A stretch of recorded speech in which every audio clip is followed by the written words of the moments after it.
Now broadcasting from the Next Gen Conservative Studio in sunny South Florida, bringing you the latest in politics, current events, and pop culture. This is the Whitfield Report with Sam Whitfield.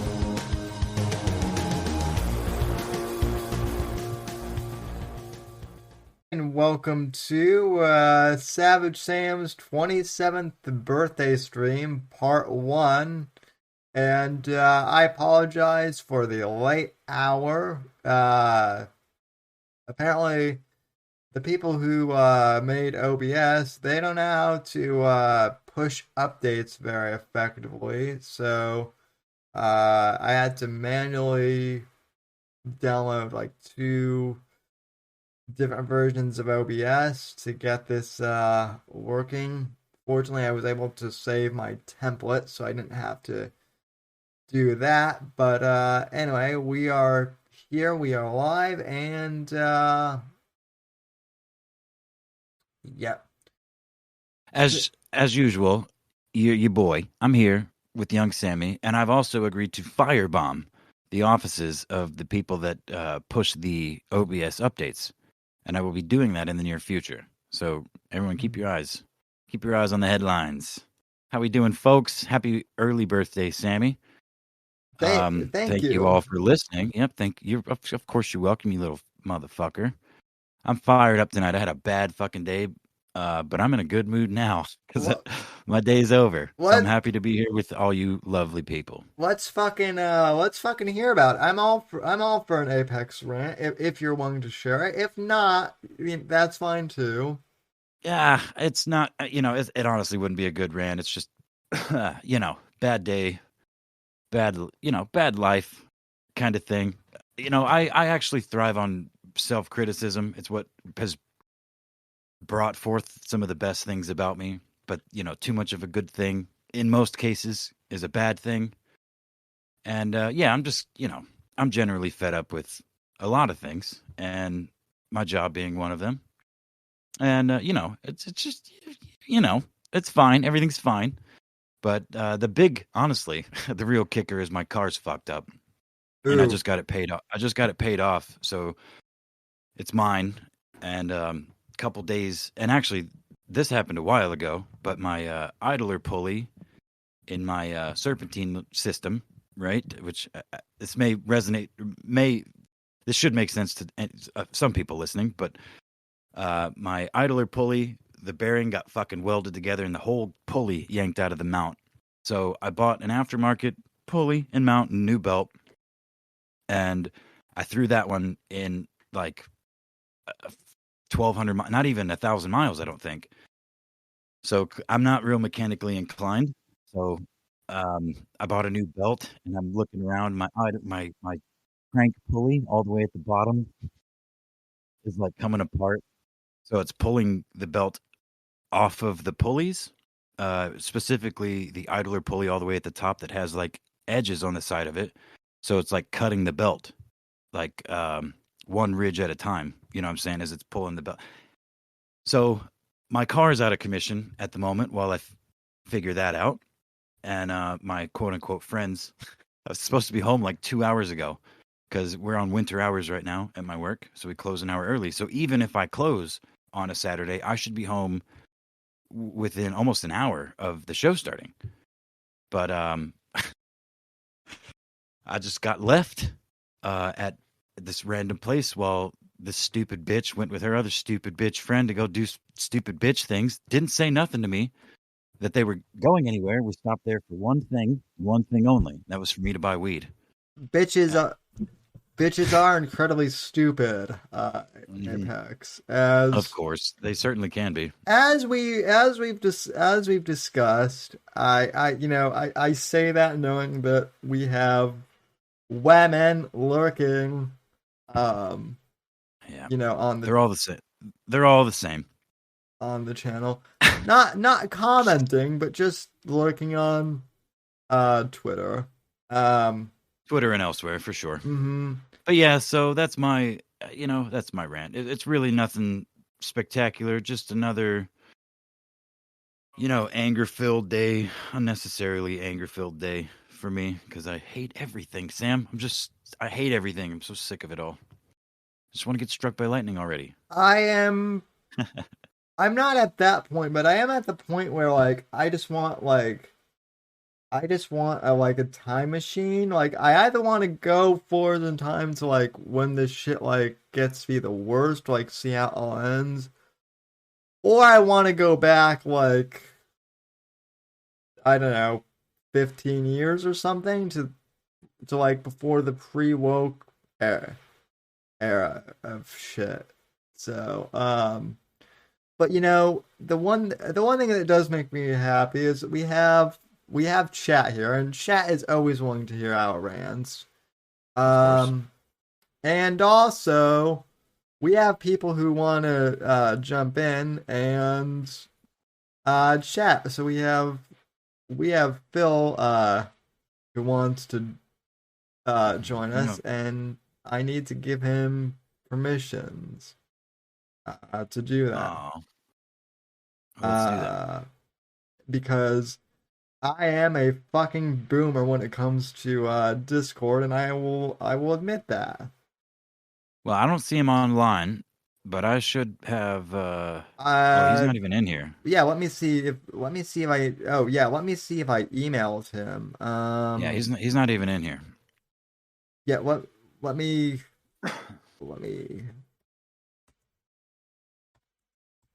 Charlie's dead.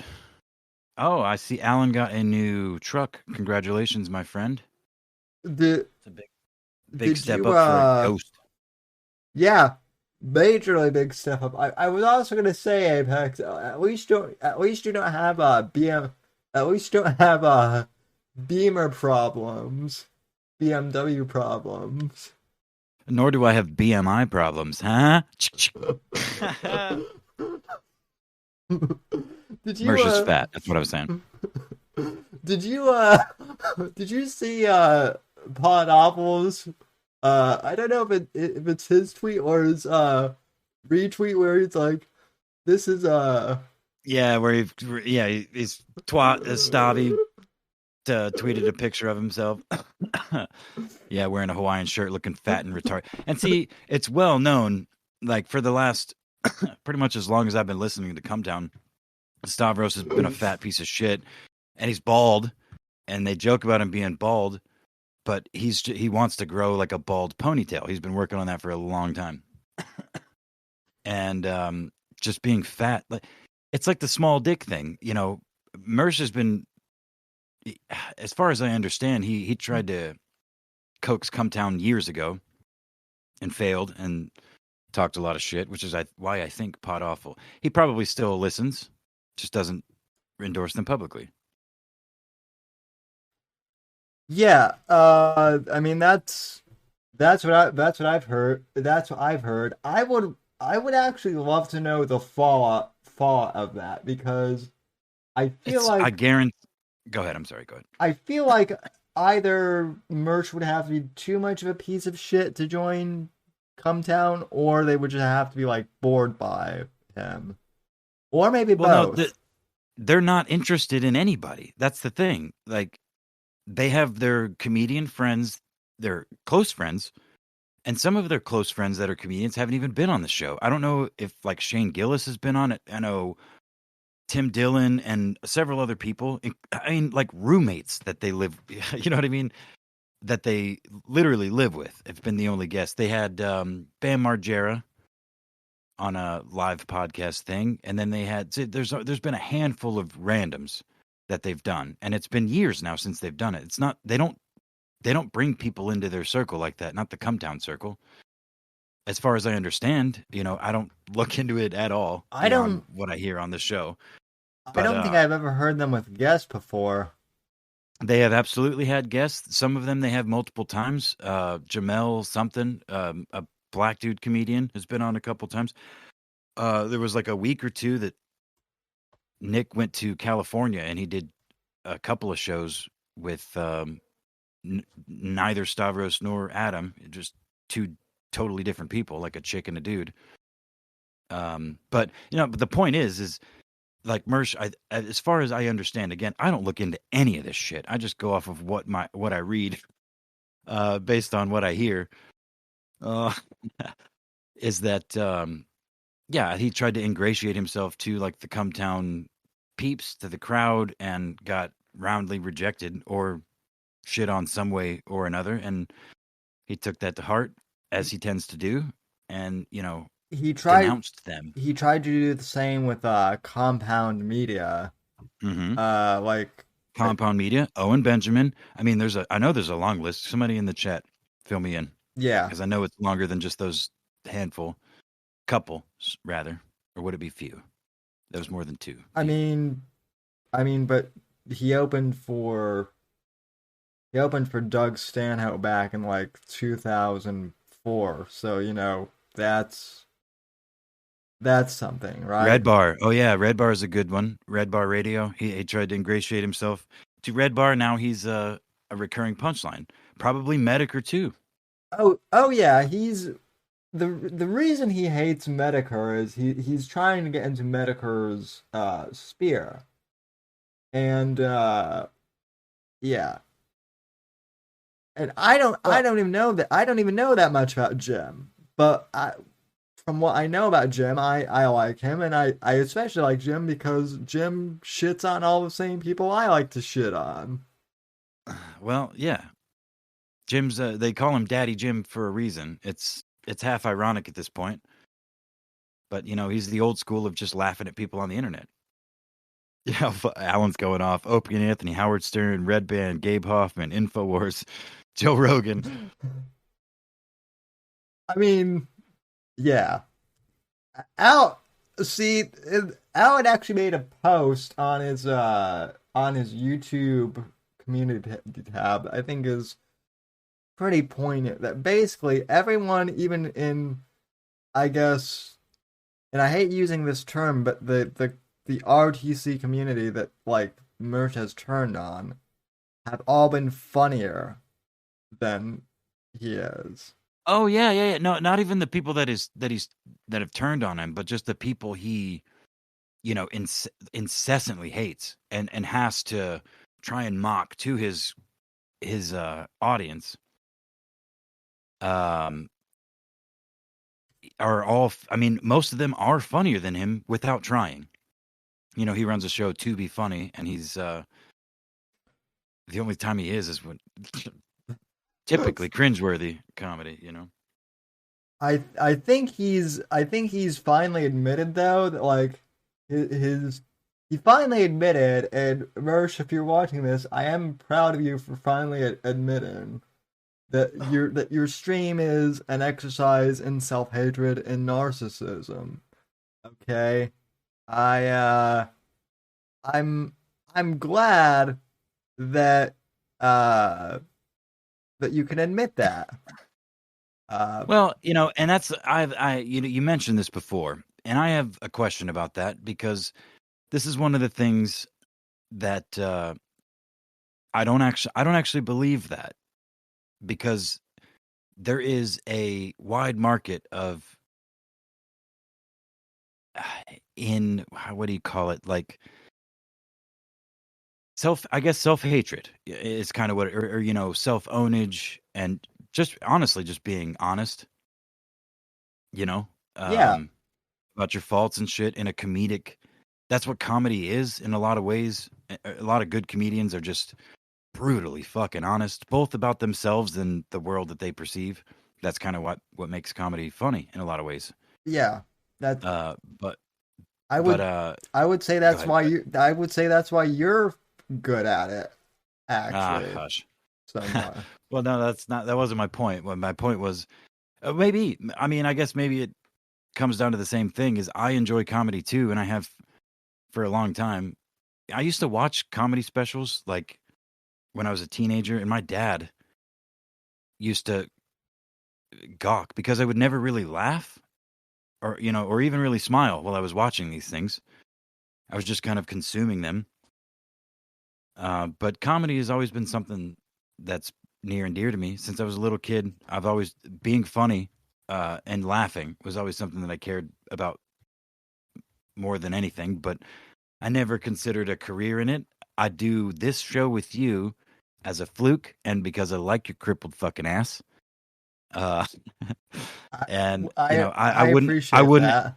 I wouldn't have the motivation to do this. I don't have enough narcissism to, you know, to invest in enough equipment and time to learn all this shit to do it on my own. You know, that's why the only thing noteworthy that I've done before this show was videos that I recorded on my phone with a free app that I did live commentary. You know what I mean? Like, not high production value, just talking, giving my opinion. It's not really special, other than the fact that it's mine, I guess. But yeah, Oh. is this funny? Are we being funny right Yeah, now? well, chat is making me crack up. Specifically, whiskey. He says, that's how Apex thinks comedy is self-deprecating. No, that's not all comedy is, but some of the best comedy is. It can be, tends to be.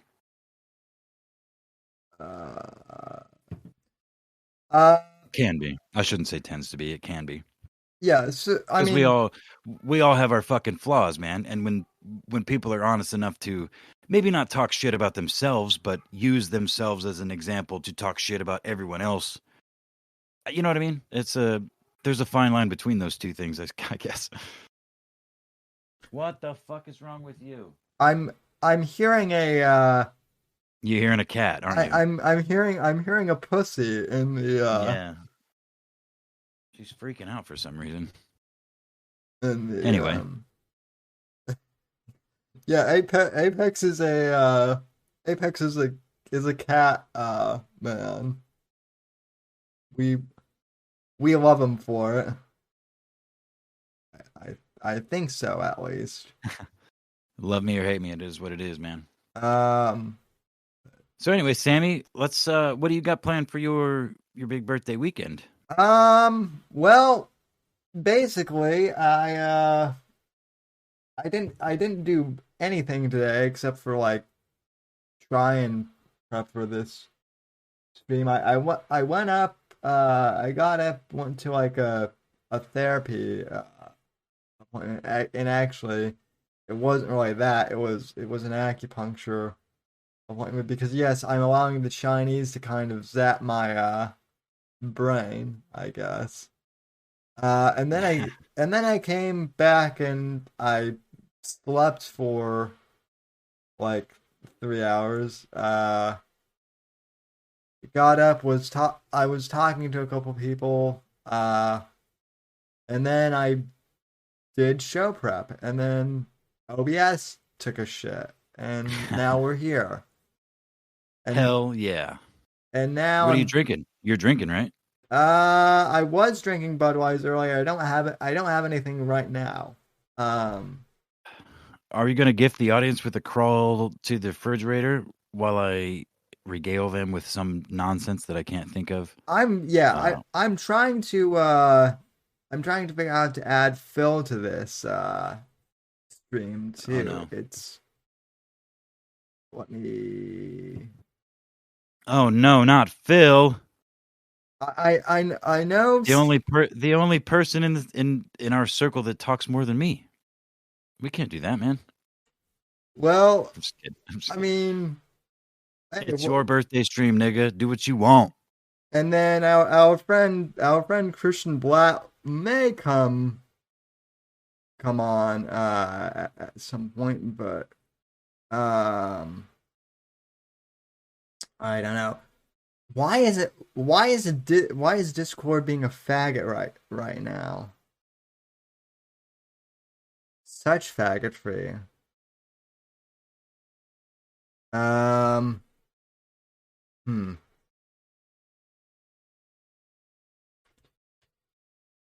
Phil, you should if you go to voice channels, you should be able to see on air chat. I would think. Maybe not though. Okay, let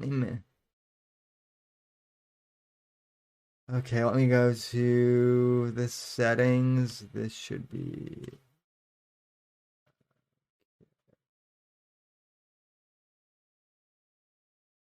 yeah, you should be able to. You should be able to see some of this at least.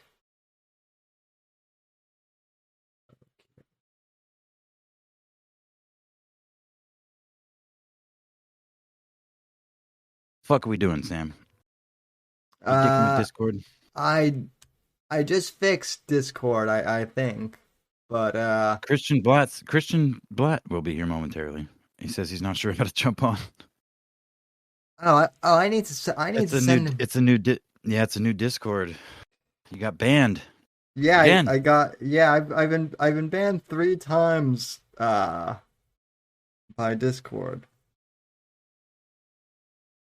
Let me send.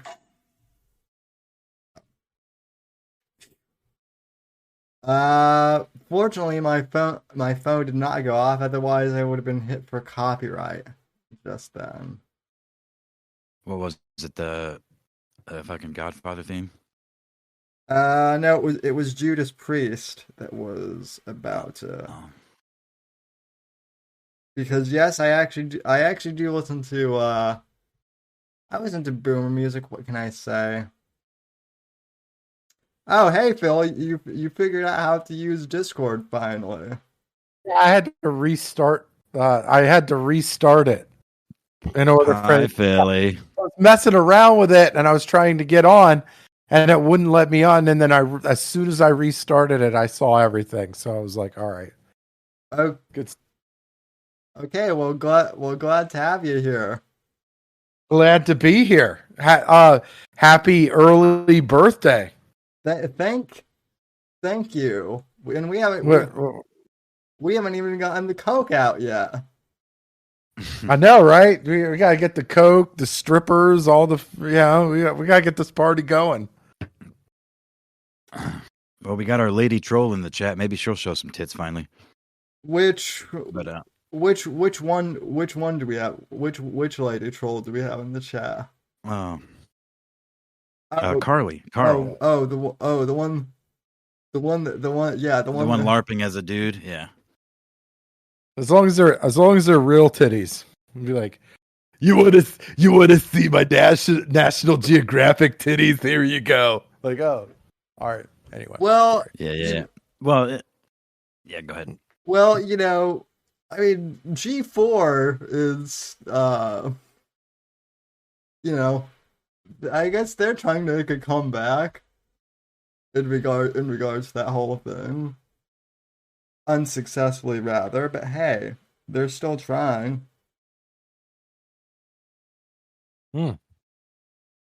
So what do you have planned? Go ahead. So what do you have planned for this? Obviously, you're going to be online sharing yourself with these wonderful people. But what else do you have planned for this birthday? Let's see. Well, tomorrow I'm having dinner with family. There you go. I might be guest appearing on another stream to be announced. And then Monday, I'm finally going to see the new Spider-Man because people have pestered me. So I'm caving to peer pressure, and I'm going to see it finally. Okay. So that should be neat. And then, Alan Pal and I may or may not go to the shooting range or something. Okay. All right. That sounds pretty awesome. We were also going to go off about fucking mandates, bro. I'll tell you what, I'm fired up about mandates. Is it bad? Is it bad where you're at? Like what's going on? No, it's actually not. I mean, everywhere, including my job, has rules, and they've put back up posters in front of stores saying if you're not vaccinated, blah blah blah blah. But as I did all along, I've not worn a mask anywhere. I don't wear one at work, and nobody says anything. I mean, the occasional from the boss, like, dude, you're in your leadership. You gotta.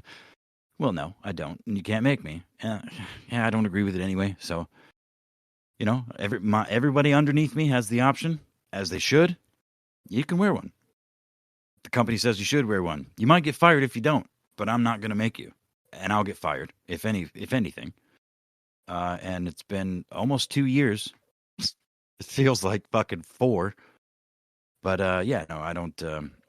If I'm sick, I stay home. I don't, you know what I mean? I don't go out in public, and I minimize my exposure as I have done since I was a toddler or at least a teenager. It's how I was raised. Wash your hands, kind of thing, as we've talked about ad nauseum. But no, I don't know. I'm in the middle of nowhere though. Like where I live is kind of the fucking Bermuda Triangle of the Midwest. Like it almost doesn't exist. It's you drive 45 minutes any direction and you are in a city shithole plagued by violence. I'm really close to Chicago. And you know, I see reports coming out of all these places. I don't know how much of it's real and how much of it's drummed up, but yeah, no, I mean, what about you, Phil? What's going on where you at? It's in Philadelphia, like that's where it's starting to get a little crazy now. Like they're not allowed. A lot of places aren't allowing people to be in public places without being vaccinated. But nobody's really enforcing it in Philadelphia. Like I've literally never seen a cop. I've never seen anybody that's like going, "Hey, let me see your vaccination record." Like I've never. I went to an Eagles game. Sorry, guys, and when I bought the tickets, they sent me this email that was like, "Oh, you need to have proof of vaccination, or you need to have a negative test and all that stuff."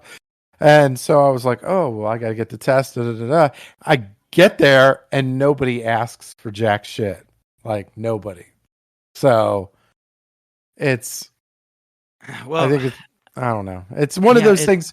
Democrats look for power that way. It's like they want to pass these regulations so that they have the power to selectively enforce it. And I think that's where we're at with a lot of these cities. It's about power. It's not about what's best for the country or your health or safety or whatever. It's about money and power. Always is. Whiskey in chat just said that I guess he got locked down again. Mm. Yeah, and he's in well shit, I guess a Democrat state, but hey, it's not far from me, and that's not something I would expect. Mm. Well, I mean, you could be in a Republican state, but then have a Democrat city.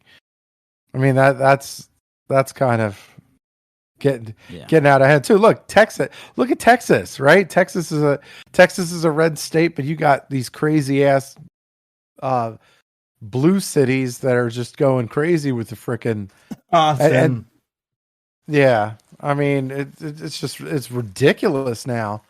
Well, it's been ridiculous for a minute, but I mean, that's what it is. I'll be right back, guys. Keep going. Mm-hmm. Well, I mean, to be fair, you know, if you want to get vaccinated, get vaccinated. If you don't. I mean, I've always said that. But I mean, at this point, the thing is, the vaccine doesn't even really protect against Omicron or whatever new variant that's coming out this week or whatnot. I say that jokingly, but it's like they come out with new variants every like 5 days or something. It seems.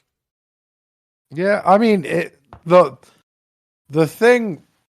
I mean, we were led to believe that this vaccine had some qualities that, like, either made you immune to it or to the point where you couldn't spread it. Well, we know that's it's bullshit now. So,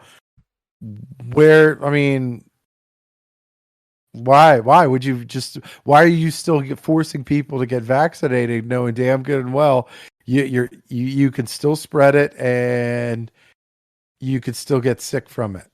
Like, I mean, it's not the. I mean, at that point, I'm just like, well, whatever. Fuck it. Might as well not take it. Oh, are we on the vaccination now? I just got back. I'm sorry. It was just a very basic, like I think, because he was talking about, we were talking about a little bit about the mandates, and I was like, well, it's just not. It just doesn't make any sense to. It just doesn't make any sense to have them, or like when the vaccination doesn't. I mean, if you want to get it, but I mean, it's like it doesn't. Knowing now what we know now, that it doesn't prevent you getting the virus. It doesn't prevent you spreading the virus. It doesn't prevent, so it's like, sure. Yes. I mean, shit that we all knew all along. Yeah. I mean, to be quite frank, I think what we should do is round up all of the vaccinated. We should round them up and put them in fucking camps, bro. Flamethrowers involved, mind you, with the guards. Of course, barbed wire. We'll set that shit on fire too. Flaming barbed wire around these camps, and we'll figure it out from there. I think that's the next step. To be honest with you, I think what needs to happen is, I agree with the camps thing, but I don't think that's even far enough. Let's put all of our vaccinated on on a ship, and then send them to their own continent or something. Like, they can use Epstein Island or whatever the abandoned I just moved Christian into the on-air chat because he was in general. Oh, hey. I don't know if he was ready to come in or not. I'm sorry. Oh, no, I was. And okay. I was just like, wait a minute, I definitely did the wrong thing. And I was trying to figure it out. Well, sorry to just, kick the doors in and I literally did that. So that's put a damper on the party. But Sam, did I hear that you're 27? Yes, you did. Oh man, congratulations. I remember when I was 27, legitimately there was still a realistic chance that one day John Kerry would be president. That's how long ago I turned 27. That was a while ago. That was a while ago. It was a while ago. but you haven't aged a day, I don't think. I've aged a day since the start of 2022. I've aged a lot of days. I was listening to the conversation and I was like, am I not going to be able to get into the chat because I got a booster shot? Is that really what's happening to me? No, you might be the one who's pro backs here. Oh, hold on. Well, my reason's very specific. It's because I have two small kids, and I was like, I live in Los Angeles. For anybody that doesn't know, sure. And it was, I don't know. I felt okay about it, but at the same time, I have very few people in my life out here that didn't, but a couple of them. One of them, Sam, from time on the Blackcast and on the Dennis Miller show, our friend Liev. He's one of the few people I know that weren't. And he got sick, and like everybody who gets sick, he got better. But I don't know if you're up on the Blackcast at the moment, Sam, but I also had COVID in my house earlier this year. But I tell you, the Omicron, it's like I don't know, 1/20th of like a strep throat. It's like I took an extra long nap. Yeah, and so I have my shots, and I also got sick. So I don't know what's right. I'll tell you what. I don't mean to cut you off, but I'll tell you what. Fine. Compared to 1 year ago, Sam. Well, no, yeah, 1 year ago. I actually know a lot of people that have had COVID now, because a year ago I didn't know a single fucking person.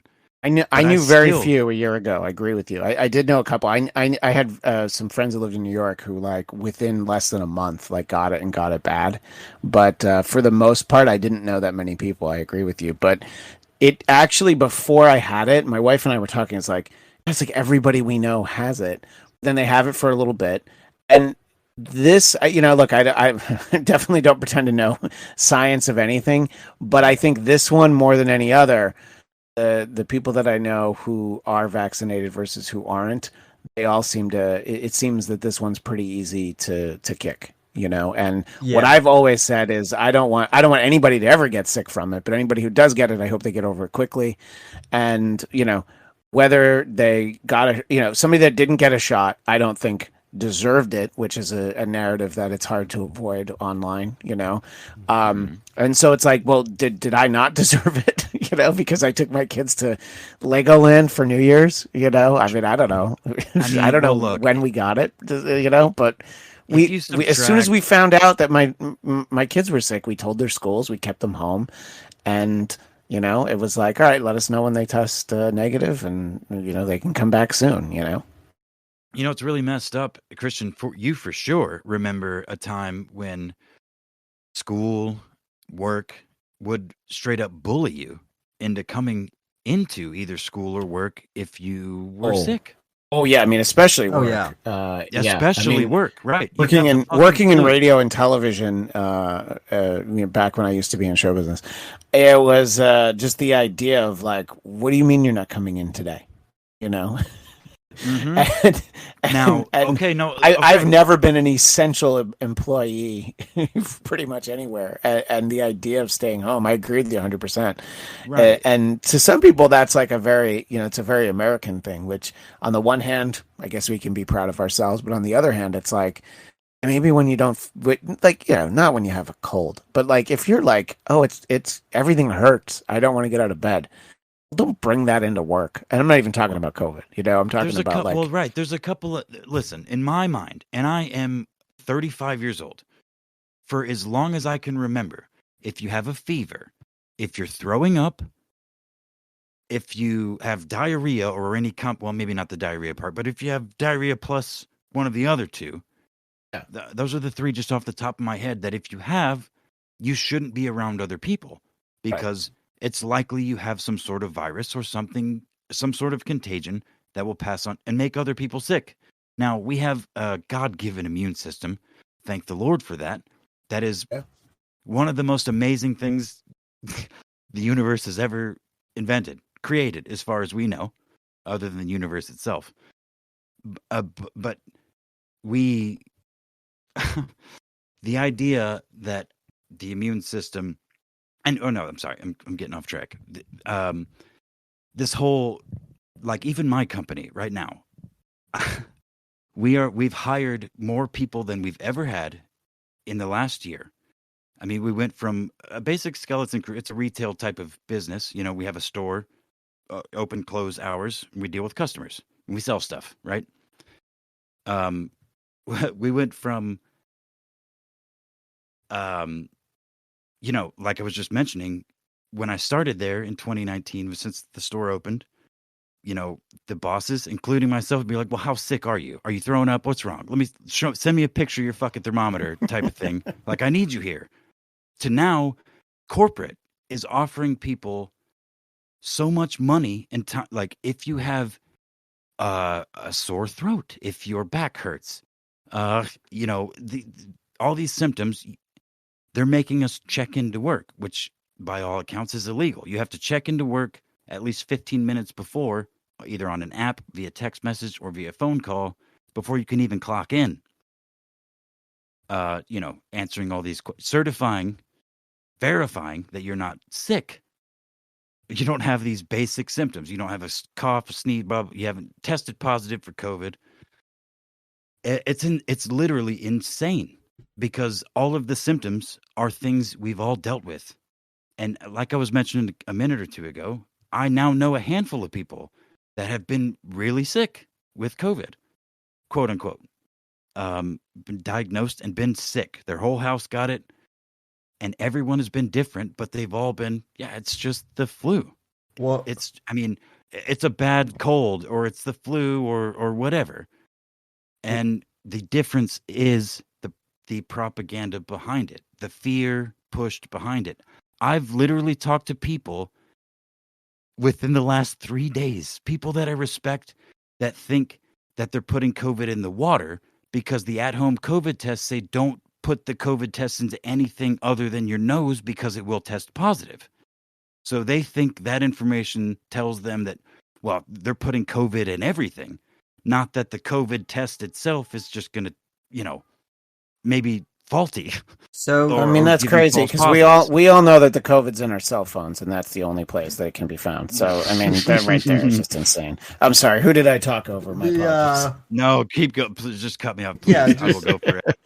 My question is did COVID kill Bob Saget? Because if you listen, I think he had a heart attack or a stroke. That's what I have read. I think in the let me tell you something, brother. Sorry, I had to put that in there. I know I had to do it. Yeah. The Hulkster is convinced. But yeah, I know that. Look, it's not impossible, but I mean, he had just done a couple of shows, so it's like if COVID killed him, it did it in the sneakiest way possible. It like left his system, and then he was able to do a couple of shows in Florida, and then he dropped dead. So. I just heard that from Nick DiPaolo's podcast yesterday, and I know that you kind of know Nick.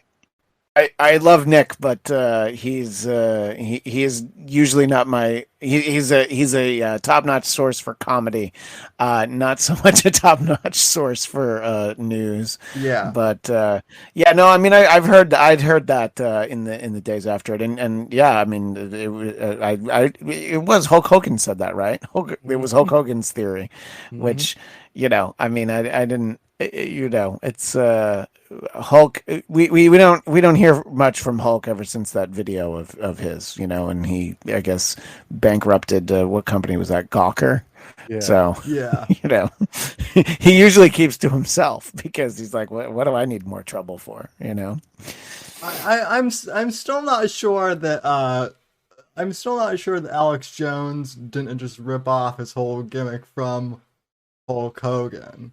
I'm still convinced that Alex Jones is just some WWE reject.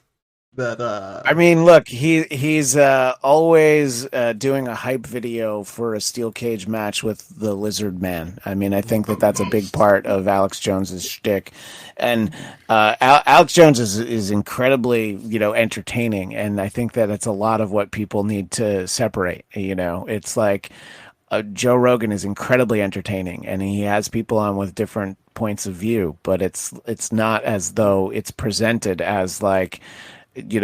Everything out of this person's mouth is their opinion, and it might be factually based opinion, but it's like, just, I don't know, listen to what they have to say, and hopefully you don't get... Joe Rogan is a scourge on the public.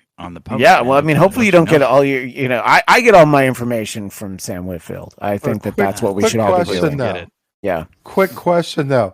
Would it be entertaining if Alex Jones put on yellow tights and did an atomic leg drop on a lizard person?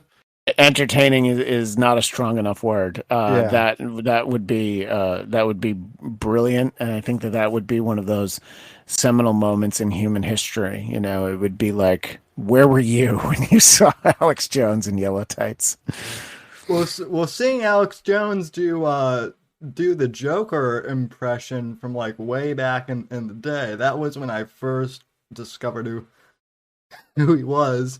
That makes the movie It look like a kid's movie by comparison. Yeah. It's a great point. What you were saying before in terms of jobs discouraging people from coming in, and sort of the earlier point before I jumped in that I heard in YouTube, it's having events in and yes, it's very regional in a lot of places where it's like we need to be vaccinated to come in here and that stuff. I mean, I think a huge part of that is just liability, because nobody wants to be sued for, hey, I got COVID at work, hey, I got COVID at an Eagles game, which I've been to sporting events in Philadelphia. Like, catching COVID would be the least of my concerns, in terms of all the other germs flying around there. Yeah. But But I mean, I think that's really a huge part of it because it's like just venues. I mean, here in LA, it's like you go to anything, you need to be vaccinated or the negative test. And I feel, on the one hand, I can understand because look, these are private businesses that are saying like, we don't want this headache. So yes, show us a vax card. And I always think that the distinction is or the negative test because anybody can get a negative test. I went because I went to a comic convention in December, the middle of December, and they had like a tent where they were doing the test. So if you didn't show up with a test, it's like, great, just go get one. And I've heard about a lot more of that. And it's like, if that's what they want their policy to be, that's how their insurers will let them hold their event. I don't think it's 100% right, but I do understand that. Do you still want to go to a concert? Do you still want to go to a sporting event? This is sort of, and look, in plenty of places, where Sam lives, you probably don't have to do any of that. But in a lot of other places, you just do. And some of it's definitely mandates political. Have been a thing for a long time, though. Sure. Like That has been a thing for a lot. There's a lot of mandated vaccines, and they have been. No, I mean any of us who went to public school. I mean, I'm assuming in any state. Sure. Yeah, I mean, absolutely. Yeah. And I mean, I'm registering my daughter for what they call transitional kindergarten, and on Friday I got to get her a bunch of shots. She's 4. You don't mandate the COVID shot even if she was older, but there's a whole bunch that I have to get her. I don't know where she's at in her mumps, rubella, any of that stuff. But we've all got those shots, and I think that a lot of our parents were probably. Yeah, I mean, our parents were probably easier, more at ease with that because it's like they got them, their parents got them, and they're like, yeah, these are the shots that you get to go to stuff. This new one, it's still very new, and you can ask a lot of questions about it. And I understand people asking questions and not wanting to get it. It sort of depends on where you live as to how that impacts your life. If you live in Los Angeles and you don't get it, if you don't get the shot and you live in Los Angeles, you just have to be okay with like, well, I just have to get shots. I mean, sorry, I have to get tested all the time. And then when it gets into like restaurants won't let you in for dine-in, that seems shitty. But so far, I haven't heard of like, well, you can't go to the supermarket without being vaxxed. So like the essential things, right? And I don't, I like I said, I don't know if it's right. I understand where some of it comes from and why it's all so regionally based. And I don't know what's right. I just know what made sense for me and for my family, and that is what it should be, man. That is exactly how it should be. We all should have it. It should be a choice. This is still fucking America, and we are in a lot of ways wholly uninformed and just ignorant fucks en masse. Regardless of the population size. Out here in the middle of the country, I'm dealing with some genuinely ignorant people, but they're ignorant on a smaller scale. You cram people together, and I'm sorry, I don't mean to frame ignorance into what you're talking and what you're referring to, but it's but I mean, ignorance it can be defined as sort of a lack of information, right. And sure, I think depending on and I think a lot of people are guilty of that. My friends on the super far left are very ignorant in a lot of information. My friends on the super far right, some of them are very ignorant. Right. So it's just like it's like, where do you get your information from, and why are you not willing to hear other things? A long time ago, I think that this barometer has changed, but going back like 15 years, my old boss, Dennis Miller, would say like, it's basically if you were to get like like the New York Times and the Washington Times, or the New York Post and the Washington Post, those are very ideologically different places. So it's like, if you go to both, maybe the truth is somewhere in the middle. I don't think it's as cut and dried as that, but I think the kernel of that idea is still there.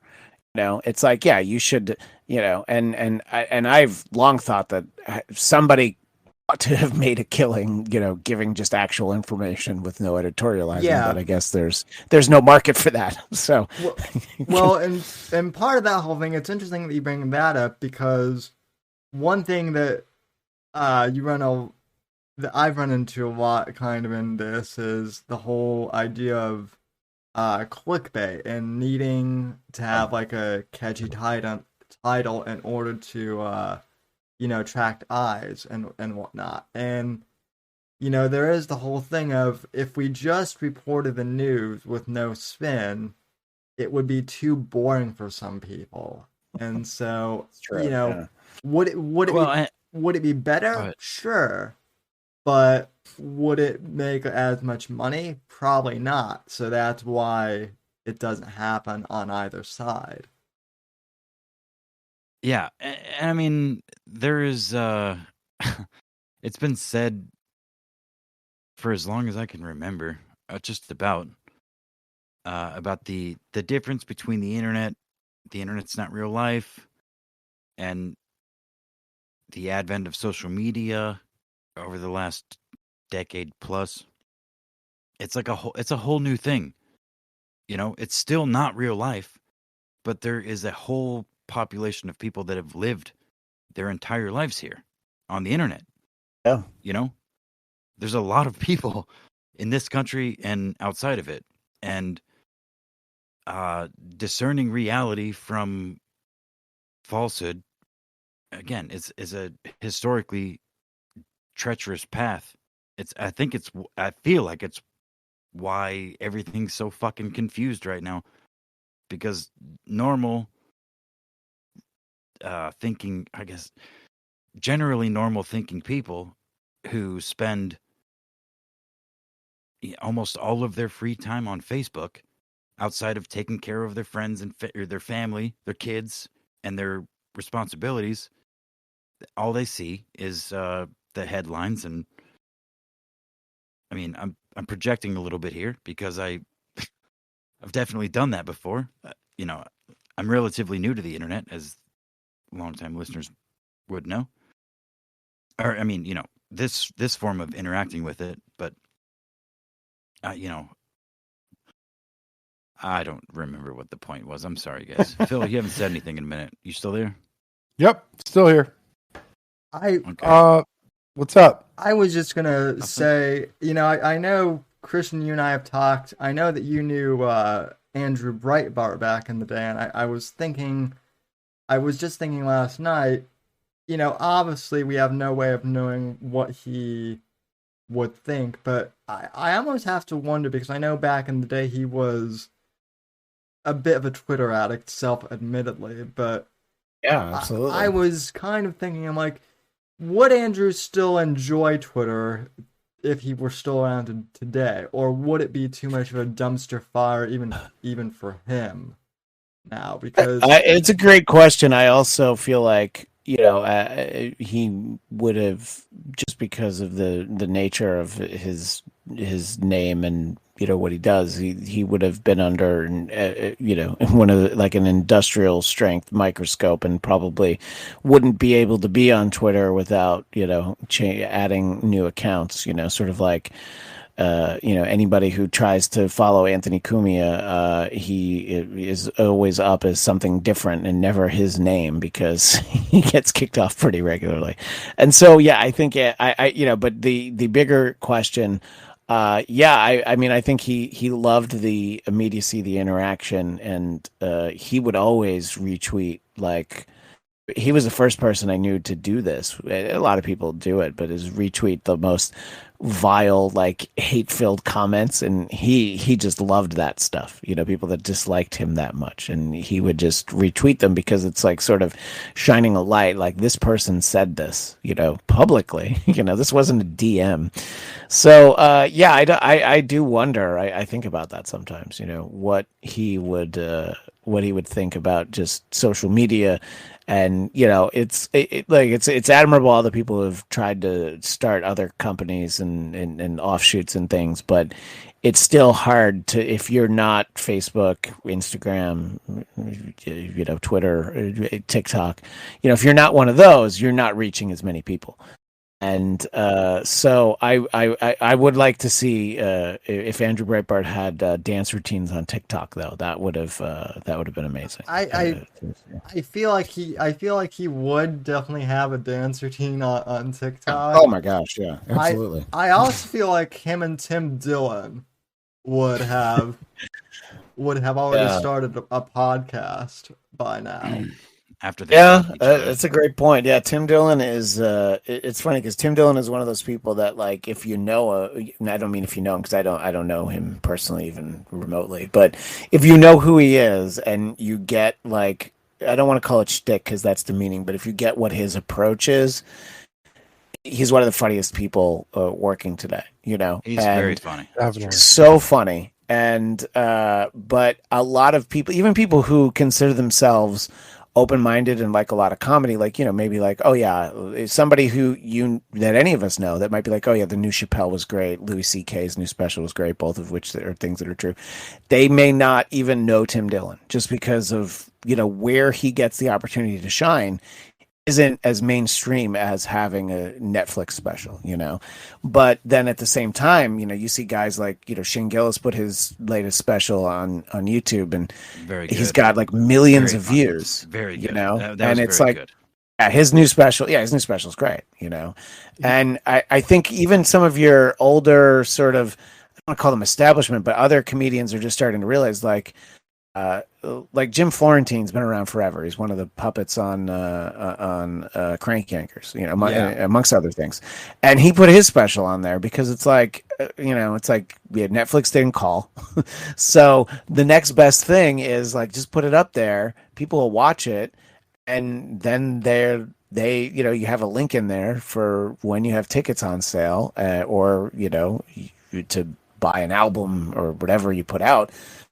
So yeah, it's more useful as that material. And Tim Dillon is other comics who actually like him are like outraged at how much money he makes on Patreon. I think Whitney Cummings is very good friends with him, and I think she was one of the ones who posted. See, Tim Dillon as a homo, he's got that gay man ambition. He's ready to fucking go. He will dive the fuck in. He does not give a shit.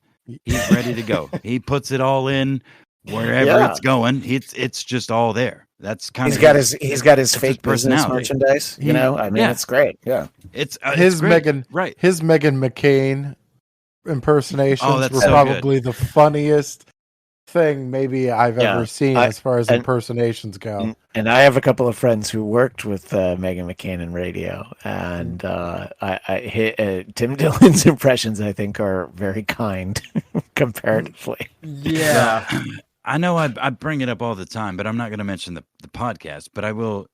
The dark horse in the current comedy, I don't want to say the Z word, but like the most influential, most successful, is, although he's exceptionally lazy, is Nick Mullen. It was a friend of Tim Dillon and is also on, I don't even remember what fucking show it was, but recently commented on Tim Dillon's success on Patreon, making fucking like $200,000, $200,000 a month or some shit, or a year, whatever it was. But I think it's a month, which it may be a month. Yeah, crazy. But yeah, there's I don't look into much of anything anymore. I used to be this when I first got into the internet, quote unquote.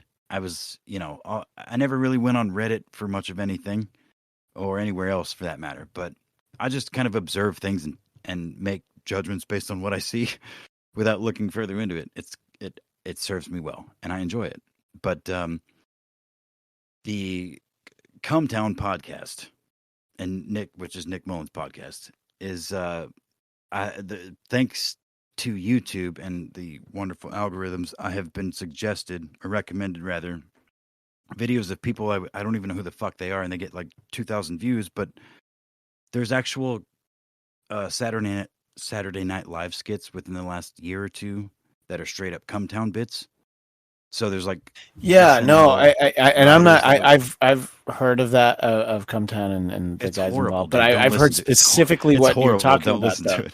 No, but I've No, but heard my that point is that SNL has influential. turned. Yeah, that like yeah, that you have like, you know, look, SNL has like 25 writers easily. Yeah. And I think to make a splash, sometimes people borrow things that they think they're not going to get caught, and that might have worked in like 1985. You know, Sure, but you can't really do it before now. the internet. You know? Yeah, exactly.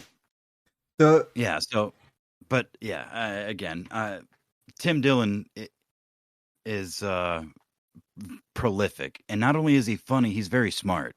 He I think that's why he's doing so well, because he's not just ambitious, but he is thoughtful. You know, very mindful, I guess you could say. yeah, I mean, I would, I mean, he's certainly one of my favorite comedians. I mean, working today, other than Louis C.K., I think Louis, as of the current comics, is probably my favorite at the moment. But then, I mean, we also have the whole sphere of YouTubers that are coming up too now. And Oh, yeah. that's that's incredibly interesting. And I mean, the other thing is someone mentioned Compound, and like Anthony Cumia or not, Compound has found some great comedians, in the past couple of years. You have Pat Dixon with with the New York Crime Report, and Christian, you were actually on Compound just this week, weren't you? Just this week, I was on with Don Jameson. I've been on his show a couple of times, and I was actually supposed to have been in New York this past week before the scourge of COVID darkened the door of my home. But so I was going to be there in studio, but I just did it on Zoom, and it was fine. But I've been on with him a couple of times, and people might know Don. I've mentioned Jim Florentine before. Don, Jim, and this guy Eddie Trunk used to do this show on VH1 Classic called That Metal Show. So he's like very specifically like a hard rock heavy metal comedian, Don Jameson. But I busted out like 4 or 5 jokes about Judas Priest that I think he wanted to buy from me afterwards. So I was like, all right, good. That's all I wanted. Oh, hell yeah. You should you should hold on to those jokes and have people. Well, there were very specific jokes about Judas Priest going out there as a quartet, and most people thought it was with only one guitarist, and the idea was that they were doing it to save money. And so I was just like, well, how else are they going to try to, cut costs from the budget? Is they going to go out hell bent for pleather? Was it going to be we're not so much breaking the law, but coming really close to damaging the law, but not in a way that we're held fiscally responsible, stuff like that. But then they've since decided that they're not going to go out as a quartet anymore. They're going to have 2 guitarists. So basically, in the 1 week that I could have used those jokes and a couple others, now it's like, all right, well, now they're not doing it. So. That's why you got to strike while the iron's hot. But Combat has we were tweeting earlier today at Aaron Berg and how funny he was, and if you remember, Sam, how much Dennis Miller loved having him on his podcast. He didn't know Aaron until I brought him to him, and and just I mean, there's the just that Chrissy Mayer's on that network, and the thing about them is that it's subscription, so. You have to pay to be there. It's not just YouTube. So they have a lot more leeway in what they can say, and then I don't think they have to worry, like the clips that they show during their shows and stuff. I don't think they have to worry in the way that we would streaming on YouTube or Discord or anywhere like that. I used to. I mean, I was a subscriber of Compound for about like 2 years actually, and I've said that if they bring you on more often, I might have. Yeah, now you're talking. I might have to re-up that subscription because look, I love I love Anthony Cumia and I love Chrissy Mayer, but it's not worth $100 just for the two of Yeah, two of I mean, them. Anthony does like 4 shows a week, but yeah, I mean, and that's the thing too. It's like the thing about Patreon taking off is, if it's like a comedian you like, and a lot of them are smart. They're like, yeah, we do a show, but if you want a second episode every week, you can give me. It's usually less, like I had never done Patreon, but I signed up for Artie Lang's mostly because he's funny, but also because I just feel like I just whatever I can do to help keep him out of trouble. If Yeah. $6 a month helps, but it's like it's so and I think that the comics have those different tiers and stuff in terms of how much it is, and it's like that's a direct way that you can support someone, and I think that it's and back to Tim Dillon just sort of crushing on it, and plenty of other guys. I think that maybe you don't want to spend $100 a year for somebody's online streaming network, but then a couple of comics that you do like that have maybe smaller podcasts, you might. Maybe you do, $12 a month or something.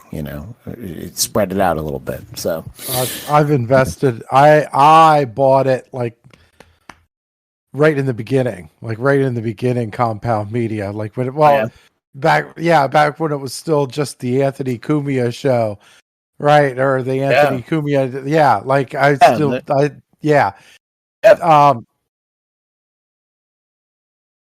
So I mean, my thing like that I did was, it's I haven't really listened much in a couple of years, but I bought when before Sirius and XM merged, I bought a lifetime subscription to Sirius in 2005. It was $500. People thought I was crazy, but I figured when they merged with XM, they were going to tell me like, no, this is a new company, your subscription doesn't work anymore. But then it did.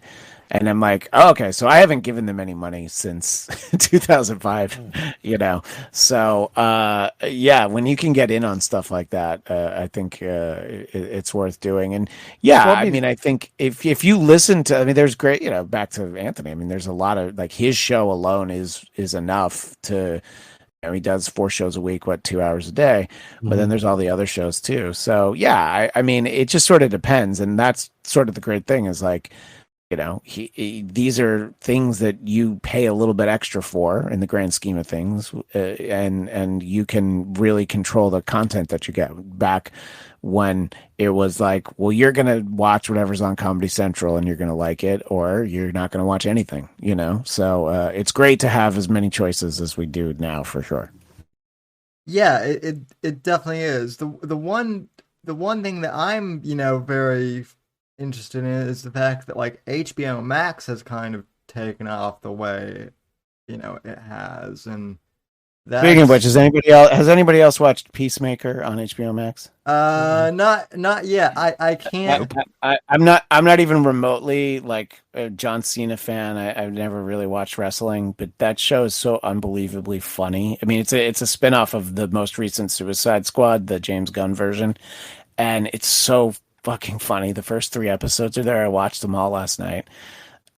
It's like everything about it, like it's just got a very like adult comedic sensibility. It does not take itself seriously even remotely, and it's super violent as well. So it's a great. It's like why streaming services were invented. That kind of like content. So it's everything you want from Book of Boba Fett, but don't get.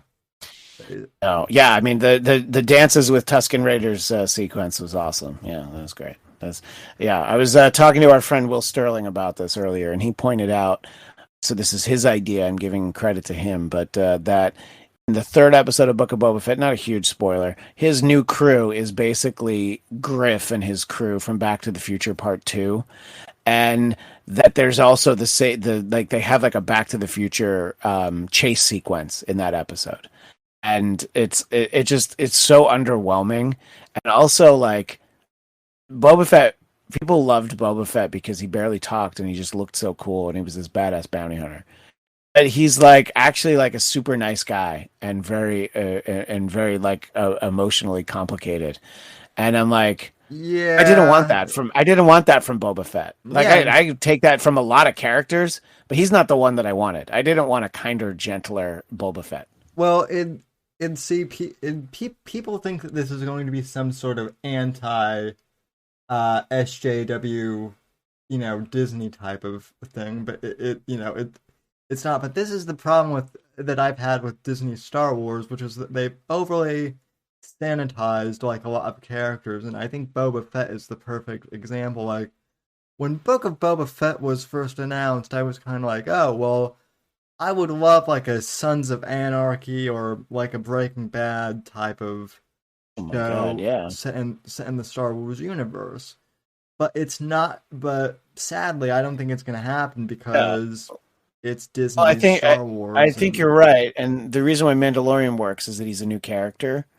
And they were able to kind of shape who he was. We had an expectation for what Boba Fett was, and that's just not really what we're getting. And look, as of yet, we're 3 episodes into an 8 or 9 episode series, so maybe there is the big heel turn, as they say. But I would be surprised if that's where this goes, and.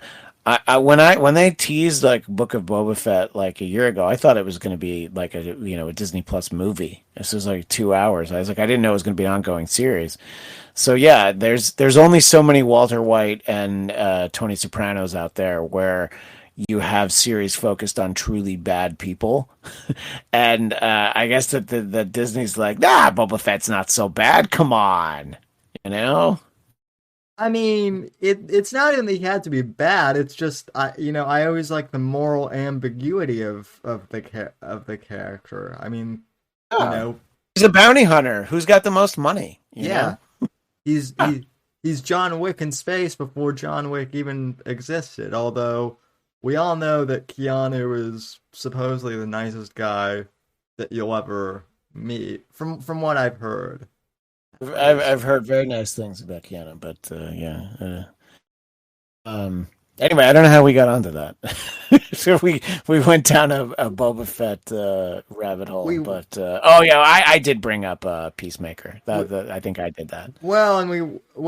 I saw your tweet about how Peacemaker can't be any worse than Boba Fett. That was I said 3 episodes in, Peacemaker is greater than Book of Boba Fett, which is not what I would have expected. Yeah. They both have 3 episodes, and one of them is amazingly entertaining, like almost every minute of the show, and the other one is Boba Fett. I mean, I don't blame John Cena for leaving WWE though. That's like the worst. Yeah. Oh my god, it's just. Oh, it's done. John Cena,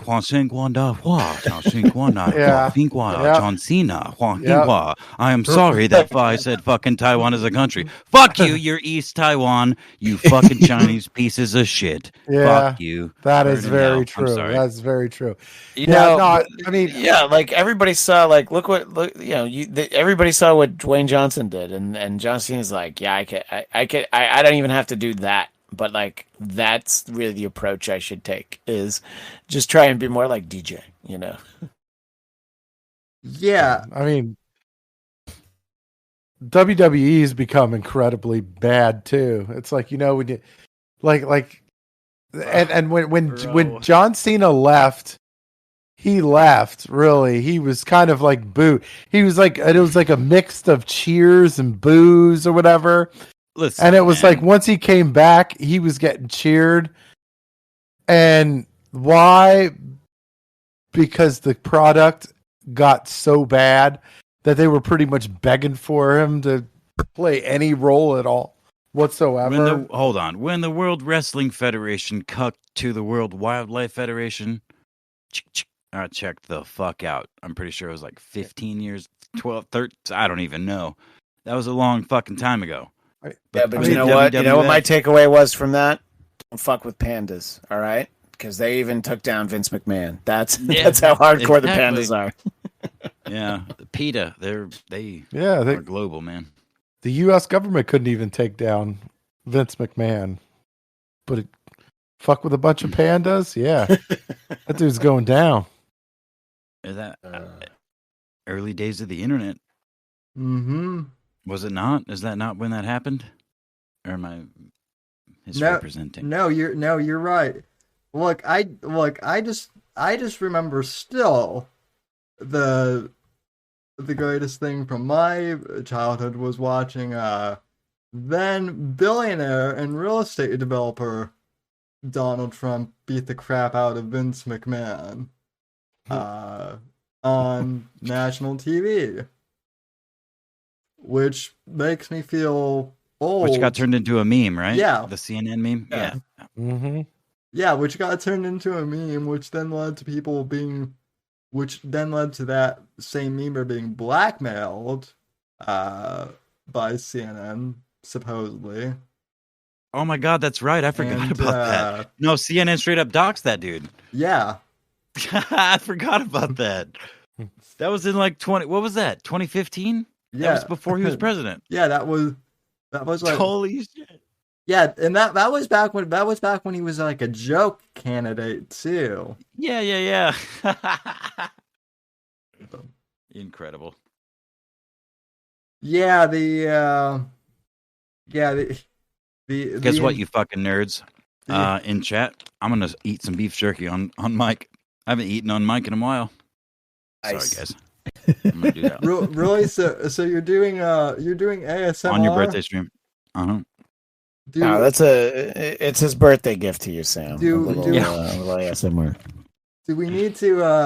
You know what? I'm gonna eat the fucking the oxygen absorber packet on mic and then die. You know what I mean? I'll just hold the mic to my mouth while I die, chewing on this fucking thing that I'm not supposed to eat. Well, don't do that. I don't need. I'm just kidding, man. I don't need a suicide. On there. No, come on, man. I would have my fucking camera on if I were doing that. I would want to leave on. something to the world. I have to make sure you get the views. But maybe I feel good though because I'm getting ASMR. Usually that stuff is reserved for OnlyFans. So yeah. Yeah. Well, the ultimate way of directly delivering content to people, it's you really cut out a lot of the other stuff. It's like, like girls are like, you want to see me naked? Great, just give me money. And I'm like, all right, perfect. What could be wrong with that? It's I know people who do quite well on it, and they're not even like the stuff they do isn't even super explicit. That's I do too, actually. Yeah. There's a young gal called Kiwi, and I don't even know how I ran across her on Twitter, but she drives like fucking $200,000 cars. Nice. She's like 5'2", skinny as shit, and she has a free OnlyFans. She's some kind of model, I guess. I don't know. Okay. I again, like most things, I don't look into it at all, but she's in my timeline. And but I don't know, man. Like it's a new world, I guess. But damn it, I was told that threw me off. I'm sorry, guys.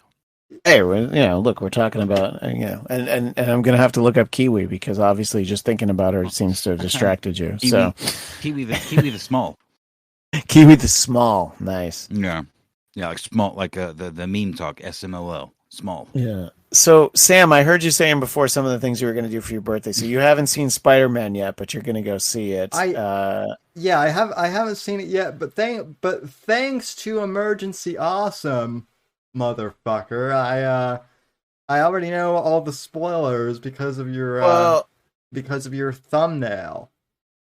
Well, what I'll say is, like, at this point, if you get it spoiled like a month after it came out, it's a little bit on you. But I think that I was surprised at how, like, people I knew who saw it like a couple weeks after it came out and it hadn't been spoiled.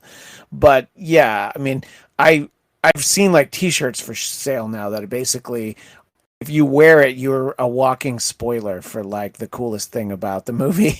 Right. And it's like, oh, do you want to be that guy? You know, Yeah. because it's like there might be people who still don't know, you know. So Well, and to be fair, I mean, it has been a month. I don't really. I'm one of those people that I'll see a movie even if it has been spoiled for me, and I'll still enjoy it. Like the Me fact too. Yeah, I don't care about spoilers really, honestly, the fact because that most people can't articulate a good movie, a good story, especially a movie or TV show. Sopranos is a good example. But aside from that, like no matter how much you know about like spoiler wise about like plot points and shit like that, a good show, a good movie, honestly, I don't think can be ruined by I mean, I guess it can be to a certain extent. Like sure, the surprise of certain. but you're stressing the important point is that if it's good. So I saw The Sixth Sense, knowing the spoiler. That is not a good movie if you know he's a ghost the whole time. It's okay, but it's like that's a big reveal, and that's like really cool.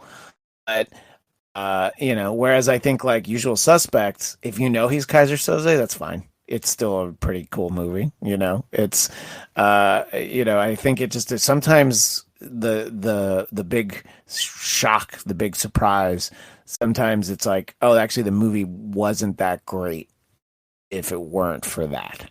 So I think there's something to what you're saying. This Spider-Man movie, I think, is if you like Spider-Man movies and superhero shit, it's good even if you know every single thing that happens in it. I know that I missed that part because I did watch that movie in theaters like a week and a half ago, and I think I mentioned it, Sammy. Last time I was on the show, or one of the times, but recently. And the girl that I've been dating is younger, and she's likes that Marvel shit, and you know it's whatever. I don't mind going to movies. No, you have to, but you have to be in on that stuff to enjoy it. You know, I mean, it's sure. Like Avengers Endgame. It's like, did you like the 22 movies that came before it? Because if you didn't, you're not going to be that excited by it. You know, that's the thing is like I went to Black Widow, the most recent. We went to Black Widow, and I'm like, what the fuck is going on in this goddamn movie? Because I don't watch the Marvel movies. I don't give a shit about the Marvel universe. I really don't. The MCU does not mean a goddamn thing to me because they're not good movies. They're just spectacle. I can watch if I can watch them one off, just sit down and watch one movie and be entertained without going, God damn it, I don't know what the fuck is going on here, then I'm good with that. You know, and Endgame, I was able to watch that and still get enough of it that I somewhat enjoyed it, but it's still like I don't want to watch all these fucking movies, dude. I don't. But No Way Home is one of the best movies I've seen in theater. I watched Dune in theaters recently, which I said, I think if not on this show, then I meant to, was the best cinematic experience I've had in probably over a decade. Just that movie. I've not read the books. I don't know much. I didn't watch the original movie by David Lynch. David Lynch, right. But it was so good, man. It's so long. I didn't think about anything but the movie. It was very good. I very much enjoyed it cinematically. I loved it. But the Marvel movies, in my experience, are not. I don't know. What was it? I feel like you might have just. I think a small part of Christian might have just died. No, look. I mean, I know people that like saw one Star Wars movie and they're like, yeah, it's not from any of the best one. You know, well, one of the best, whatever. The first one, and it's like if you see it and it's not for you, it's not for you. Like, you know, like people get angry that like I you know, and Sam's heard me talk about this. That I was just like, no, I've never watched Game of Thrones. I don't like, you know, hobbits and dragons and shit. It might be, I might even. It's just I'm just not into it. It's just not my thing. It doesn't mean that no one else is allowed to like it, but it's like, you know, and we sort of live in that. I mean, it's sort of like, you know, people think politics is polarizing, but pop culture, it's like, well, how can you not watch this thing? I'm like, I don't know, I'm just not into it. Well, Game of Thrones Game of Thrones was like okay, they have dragons, they have cool shit like dragons and White Walkers, but you also have to see the floppy wieners and incest. Like there's a deal that you have to make there. Well, yeah, but for me, I just want the cuts of just the floppy wieners all put together. Okay. I don't want anything else. That's Yeah. why I don't want the dragons, unless they're floppy dragon wieners. But yeah, but you're right, and it's just like people take it personally when you're like, oh, like, and look, if you work on a show and somebody tells you you hate it, well, yeah, maybe that you feel shitty. It's like, wow, I've spent like, my whole life working on this thing. But it's like if you watch something that you like, and somebody else actually watches it and they don't like it, it's like, all right, so can you not be friends with that person? I mean, and I don't know. It's like, guys, hold on. I just had a wild realization. I'm going to preface this with The Sopranos, which Sammy and anybody that listens knows that I just recently watched the entirety of for the first time from start to finish, which is around 85 hours of content, right? The entirety of the MCU in the movies, as far as movies goes, is 50 hours and 35 minutes. And I brought this up. The only reason I Googled this was to go, I'm not going to fucking go through all these hours of of these movies and shit to, catch up on this. And I mean, I guess the difference is The Sopranos is one thing. It's one story. Yeah. It's all contained in one thing. Whereas the MCU is all these other movies, characters, blah, blah, blah, blah, blah.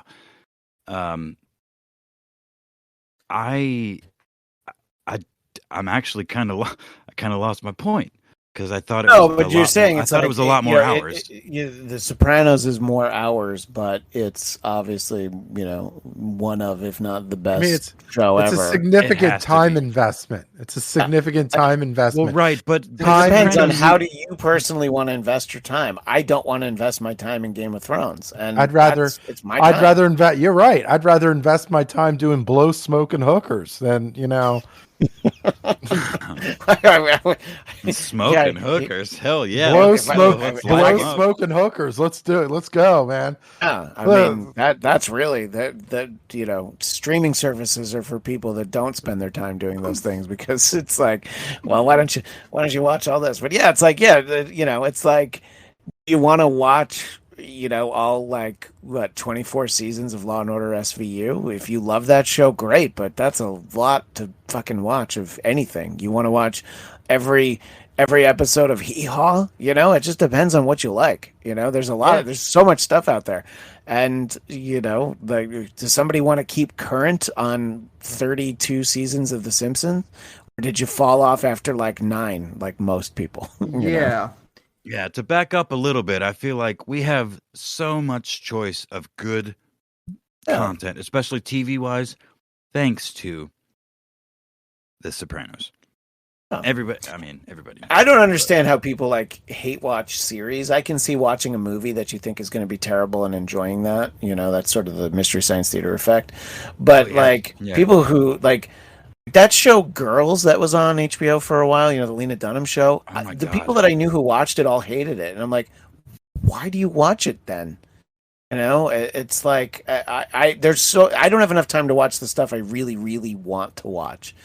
So no, I don't have time to watch the stuff that I think I would hate, There's something weird going on in the human psychology there, because I have done that. I have ignored the things that I enjoy to watch and categorize and, catalog the things that I hate. I've literally, it's documented. I've done that. That's how I met Sam. Yeah. It's a weird. Wait, you guys met hate watching something? No, well, the Owen Benjamin thing. I started with on a shitty, just like I was a tacit viewer of the man, if you could call him that. And Owen was a part of it, or I'm sorry, Sammy was a part of an elite crew that helped bring Owen Benjamin to his current state. Which Um, by the way, Christian Paul P. Was in that club too. So another person another person that doesn't like either of us. Yeah, no, he never. Anyway, he no. never So liked I me, was yeah. just I was just randomly making videos about this fucking idiot, and this elite group was like, "Hey, what's up, dude?" And then I met this crippled boy wonder here, and There's something to when you're going so far as to generating content because you hate something. There, doing shows about hate watching, or there's like I think it's a podcast about reading celebrity memoirs, and they're all terrible. So obviously, you're doing it for a reason. But yeah, I mean, look, if you enjoy watching stuff that is terrible more than watching something that's great, that's fine. I just mean for me personally, I don't have the time for that. Hold on. I'm glad you said that, because I do need to clarify a little bit.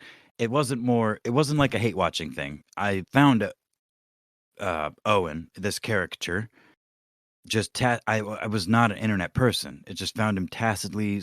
It handed up on my YouTube feed, so I started watching him, and I would listen to him as I did work around the house, the yard, whatever. He ex-Hollywood guy that talked about the failings of Hollywood, and being a real dude, living in the country, raising a family, blah blah blah blah, all this other shit. Very many, a great number of valuable things that people need to learn.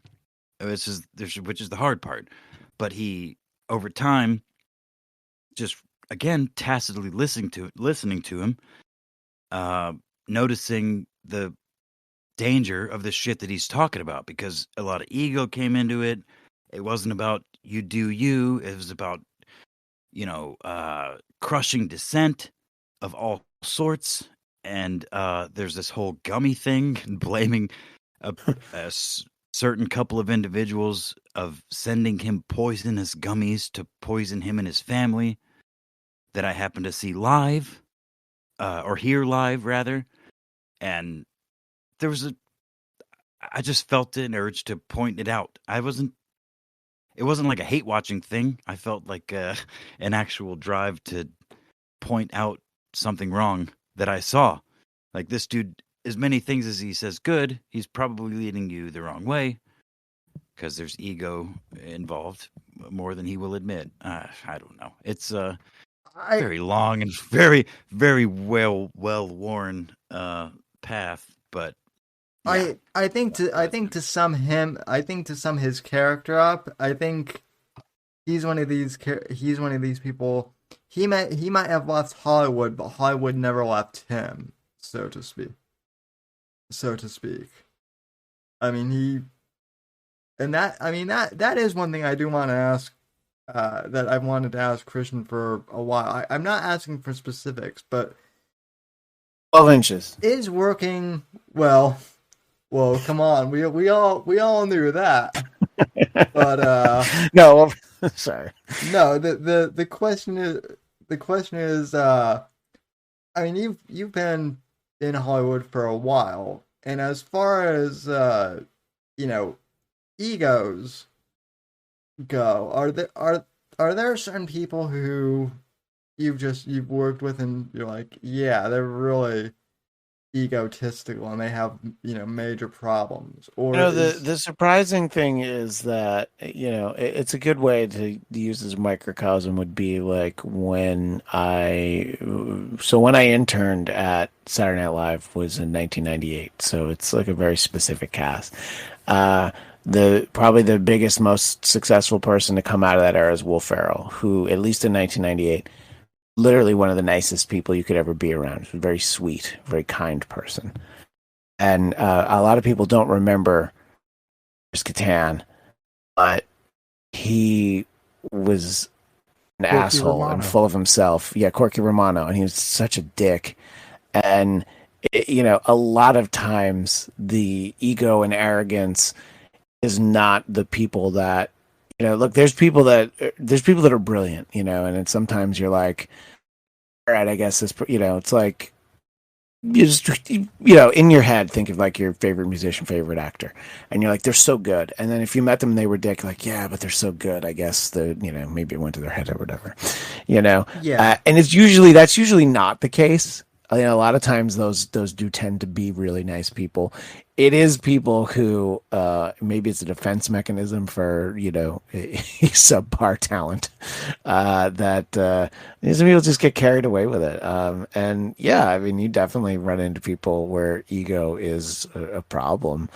And I think a lot of people, it's insecurities, I mean, if you work with comedians, like I did a lot of them are just incredibly insecure people. And it's just sort of the way that they handle it is, to kind of, to sort of be a dick, but I'd say for the most part, people are a lot nicer than you expect them to be.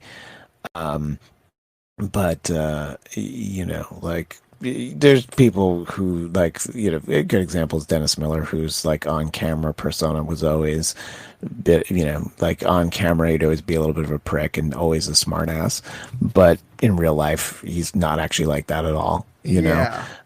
David Spade is someone that I didn't know as well, but anytime I've ever been around him, he was also very nice. He's very sardonic, sort of, in terms of comedy.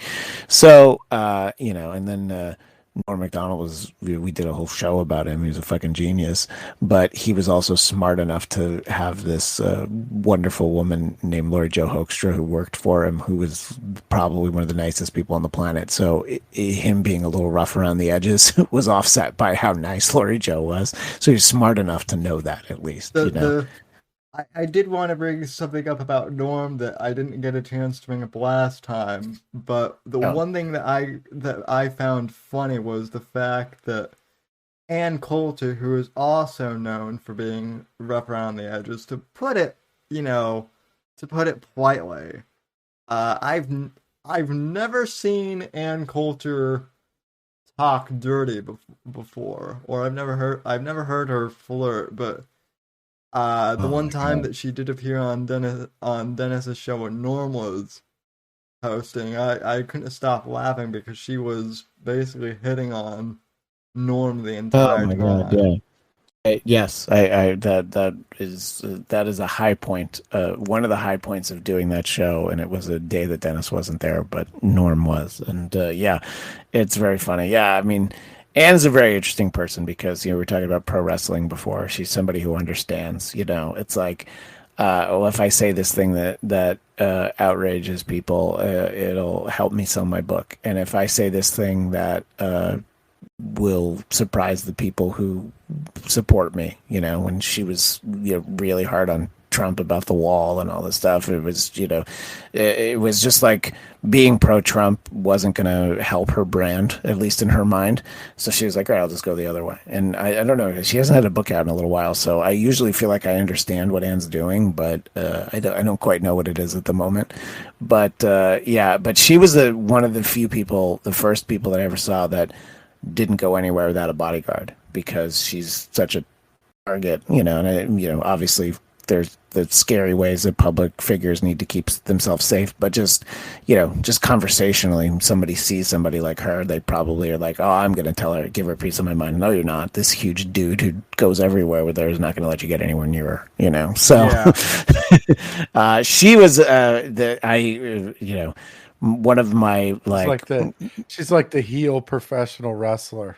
Totally, 100%, and really like one of my very few like name droppy moments was I guess it was CPAC in 2008. I was out at an event with Ann and Andrew Breitbart were both there, and it was like and let's just say she'd had a couple too many, but she was very funny and incredibly likable. I had talked to her on the phone before, but I'd never actually been around her. So she's somebody that you might imagine you meet her and she's, an asshole. But my my sister, who lived in DC at the time, was with me, and she interned for Chuck Schumer of all people. And it's like, it wasn't like Ann couldn't talk to her. You know what I mean? It was like the fact that the politics would have been so far apart didn't mean she couldn't talk to my sister. You know, so I don't know. I think that. So, you know, I think more people will surprise you in the way like that than surprise you in the way of like, oh man, I really wish this person wasn't an asshole. But maybe I also haven't met enough people to answer that question. Well, I mean, you've met, you've met. I mean, I don't want to name drop the entire art of people that I know you've met, but one, specifically that. Someone that an in real life friend of mine actually mentioned. He was like, "Wait a minute, you know someone who's met Gene Simmons?" And I'm like, "Yeah," and he's like, "Well, yeah, Gene's definitely somebody who would fall into the ego category because he's got a lot of reason to be full of himself. He's been successful, beyond even his wildest estimations." But it's, I think to some extent, it's a bit of an act. I'm sure if you work with Gene, maybe you really get to see all of it. I've only ever dealt with him as a guest on a podcast or a radio show, and I've been in the same room as him, and he was very nice in that setting. He signed something for me, and that's all I needed. So, but yeah, I look, I could imagine that if you really got to spend time with Gene, maybe he's a bit of a dick, but that my interaction with him was not that. So. Did he sign your wife? That's the question. Oh, she wasn't there. No. I don't bring my wife around the rock stars. Well, I mean, my wife did meet Alice Cooper with me, but we've been married to the same woman since the late 70s, and he's born again, and his father was a preacher, so I didn't worry about Alice Cooper getting too close to my wife. That's probably that's probably a good idea. So. Yeah. All right. Yeah. Well, Sammy. I'm not gonna say happy birthday because it's not your birthday yet, and I will be on stream with you, ideally on your birthday, and I can tell you then. But I will say thank you both to Christian and Phil for coming on, but I have to go. Unfortunately, I have a guest. Oh, I gotta get out of here. All right. I love you guys. All right. Chat, have a good one, Sammy. You handsome crippled piece of shit. Have a good weekend. Phil, good to talk to you again. And Christian, you as well, man. I haven't talked to you in a while. You guys have it's good to chat with you. Thanks for chat. Thanks for coming in. Yeah, again. Well, good night. Well, I love you too, you predator-looking alien fuck. Fuck you. Good night, guys. Yeah. So he's in the Midwest, so that means it's almost midnight, and he has company now. So he's talking booty call, right? Is that what we should take away from that? That's probably yes. I'd put my money on that one. Yes, at least he didn't do her on stream this time with the. Well, I don't know. Wouldn't that have been a great birthday gift to you, Sam, if he let you listen? And he asked her, no, call me Sammy. It's for him. Listen, I'm not so sure that I might enjoy that. The audience might enjoy that. I'm not so. Then I might actually have to contact Anthony and be like, listen, my show got banned off YouTube entirely. Can I get a spot on Compound? On Compound. But apart from Spider-Man, what else are the big birthday plans, Sam? I forgot that tonight's not actually your birthday, but I know it's coming up. So it's Mondays or the actual day? Yeah, Monday's my actual day. Usually I like to go out to a couple bars on my birthday, but the thing of it is even in Florida, some places are kind of I mean, they're open, but just with Omicron and everything. Here's the thing. I might not be into getting vaccinated, but the truth of the matter is I'm still careful, and I think everyone should be. So, restaurants aren't open like they used to be. So, Oh. I don't know. And plus, I mean, even though Monday is a holiday, it's still a Monday. So, Right. Yeah. you know, So what you're trying to say, Sam, is that you're a little bit careful. So you'll go to the strip club, but you won't eat at the buffet at the strip club, right? that is correct. That is correct. Smart. Yeah. You got to draw the line. It's all about figuring out what you're comfortable with.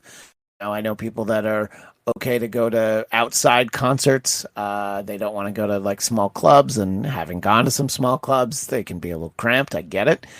In this day and age. But yeah, the strip club buffet is usually where we should all draw the line. Yeah, well, and I especially, I haven't gotten Coltrane's recommendations for that. So he would be the expert. Yeah, I don't know if he knows. I don't know if he knows where's good down. That are you in? Are you in?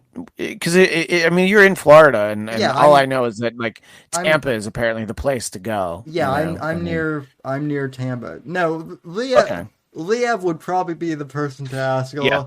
Although he's not a big strip club guy, but that doesn't mean he doesn't know. I also know that Liev is a good boy now, supposedly. I mean, he got engaged. Let's put it that way. But well, I'll be in Vegas on Wednesday, so nice. That'll be.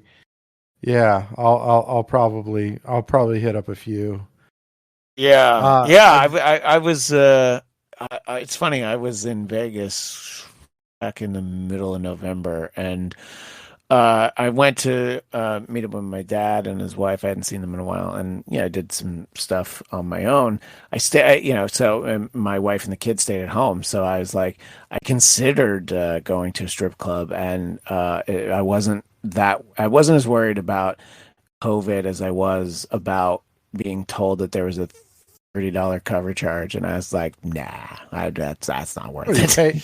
Yeah, because there's some of those strip clubs now are just if you get a song dance or whatever, or a private dance, it's like a fucking air dance. Like nobody's grinding on your shit or anything. Like it's just like, what the fuck is this? I'm basically paying $20 for you to shake your ass in front of me. Like, what the fuck, man? Yeah, no, it's like a Catholic school lap dance. It's you got to leave room for the Holy Ghost, So the other thing is, down here you have to be careful because it might not be the 80s anymore, but Vice still does exist down here in Florida. So. Oh yeah, so if you're trying to if you go to a strip club and you're trying to pay a little, let's just say pay a little extra for some personal treatment, then you could end up on the evening news. I'm not even saying that any of us would have to be the ones doing that. I'm just saying that we would have to be in the vicinity of people trying to do that, and we would still get picked up, possibly. You don't want to get rounded up, yeah. So it'll be a little bit more of a subdued birthday celebration, is what it sounds like, Sam. Yeah, and then obviously I'm probably gonna come on here again, so. And maybe do an. So you're gonna do a birthday stream on Monday, and I think it's great that a lot of people are off from work and schools and things are closed on Monday, and in a way to honor Sam Whitfield's birthday. I think that it's befitting of a great man like you. That is exactly the comparison that I was going for. When you come on Monday, you why don't you tell us about how you had a dream, and you tell us what your dream was. I think that we should have a national Norm Macdonald Day at some point. Oh my God, what a great day that would be! Even though he was Canadian, it's true. So, great point. And I also think, even though.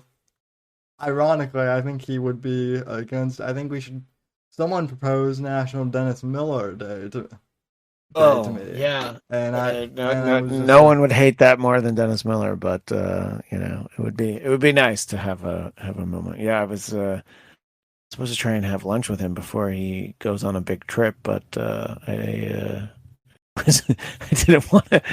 I didn't want to break quarantine to go have a celebrity lunch. So I guess I'll have to see him later in the year. yeah. But yeah. So well, that sounds like it'll be fun. I mean, look, you gotta save up for 3 more years when you turn 30. That'll be the big throwdown that you do, Sam. Well, someone else said, 27. A lot of celebrities die around 27. Oh yeah. And I'm like, well, okay. I'm not. First off, I'm not a. I mean, I'm maybe a D-list celebrity. E-list. Oh, don't sell yourself short. You're easily Jim Morrison or Kurt Cobain. Come on, I mean, what Janis Joplin's in that club too, right? The 27 Club. Minus the well, I haven't done enough blow yet to be New Year's resolution. It's not too late. well, Right. well, and it is Florida, so who knows? Yeah. What was on the back of Kurt Cobain's mind when he killed himself? Who's to say that Courtney Love wasn't in the room when that happened? The answer we're looking for is his teeth. Oh Jeez. God! I wasn't quite sure where you were going, but I wanted to let you go there. I thought you were going to point out that the back of his mind was actually on the wall, but that works too. That's all. That would work. Yeah. Yeah, that would definitely work as well. Oh yeah, there was a documentary about a guy who was convinced that Courtney Love had Kurt Cobain killed. But I think if you've ever seen like Courtney Love talk, it's like it doesn't strike me as somebody that has it together enough to have had anybody, killed. But yeah. She once said that Ted Nugent molested her, and I did the math, and I'm like, I'm pretty sure that that didn't happen because Ted's like 30 years older than her, and the math just doesn't add up. I don't think she was even born during the time that she claims that Ted did her. I don't think I ever heard that, but I don't know. You hear a lot of things about Uncle Ted, but stuff like that is usually like you don't hear that, and like he doesn't drink, he doesn't do drugs. I mean, it's it's a lot of like venison related stories, but yeah, I mean, it's Ted's a good example of somebody whose whose outlook on the world has people discount like his guitar playing, which it's like if you listen to him, you're like, well, no, he's great. Like you can think he's an asshole, you can not agree with what he says, but it's like he's still great at what he does, So, but I don't know. I mean, Courtney Love seems like a fairly broken individual. I'm sure that there's a lot of, I'm sure that we could write, without ever having read any facts, we could probably all give bullet points and come up with a pretty accurate Courtney Love backstory, how she got to where she is. And I don't know, she's apparently, I mean, I think that she's probably still alive because she gets all of her dead husband's royalties, but she didn't really do anything anymore, as far as I can tell, She hasn't for quite a while. On the other hand, though, you have Sting who just turned 70, and he is still out there. Yeah, I mean, I think he was doing a Vegas residency either at the end of last year or early this year. Yeah, I mean, he's, it seems like that's kind of a sweet way for people that are, when you slow down a little bit, you don't want the hassle of touring, just do like 20 shows in Vegas and then, hang out for a little while and then do another 20 shows in Vegas later in the year, That's seems like a good way to do it. But that's the guy who figured it out a long time ago is Carrot Top. He's like only really played in Vegas for like 20 years now. I mean, I think he does a couple. You don't have to think he's brilliant. I've heard interviews with him. He seems like he's actually kind of funny, but it's like, yeah, you just sort of figure out like, yeah, why should I work that hard? Like, let people come to me and they'll do the same show and whatever, But I don't know. That's we'll get you set up for your Vegas residency, maybe in your mid-30s, Sam. Let you sow your wild oats a little bit before you go out there. Well, hopefully my Vegas residency won't be called box office poison. The Carrot Top movie. Yeah, that's that great the Norm clip on Late Night with Conan O'Brien. With Courtney Thorne Smith. I think we talked about that when we did the Norm show. Yeah, someone asked me to do like celebrity impressions, and the only two ones I can do are 80s Dennis and then Norm.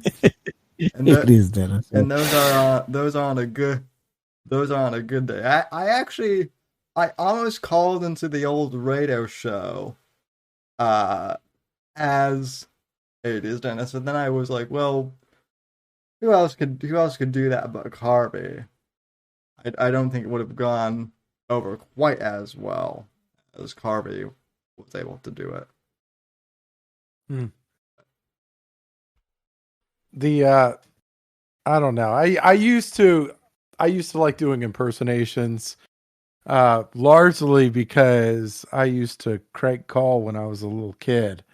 Like that was my in, right? I was the guy. As a little kid, I used to look up apartment listings in the newspaper, and I'd call them, and I'd just I'd use the gay voice. It'd be like, yes, hello, do you have an empty bed? Yes, now what about the walls? Are the walls thin? Because I like to make noises when and sometimes I'd get laughs, sometimes I get hung up on, sometimes it'd be like I'm sorry, we don't there was one time it was like I don't accept your kind. I'm like, I was taken back by it, but like it was funny. It was so funny. I'd be like, and he'd be like, well, I'm gonna have my boyfriend here every now and again. So what do you think? Can we just do this contract now or what? You get it's crazy how many fucked up responses you get, but it was funny. Yeah.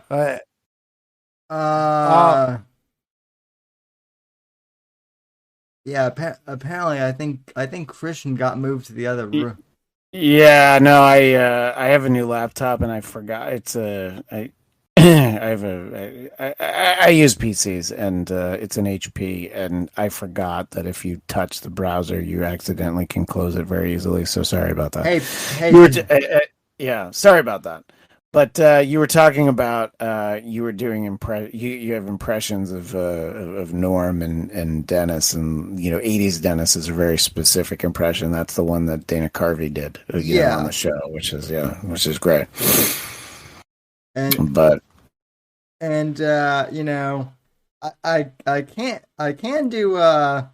can do Norm on occasion, and I hear he said he wasn't too good with the ladies, but it seemed to me like he did okay in that department.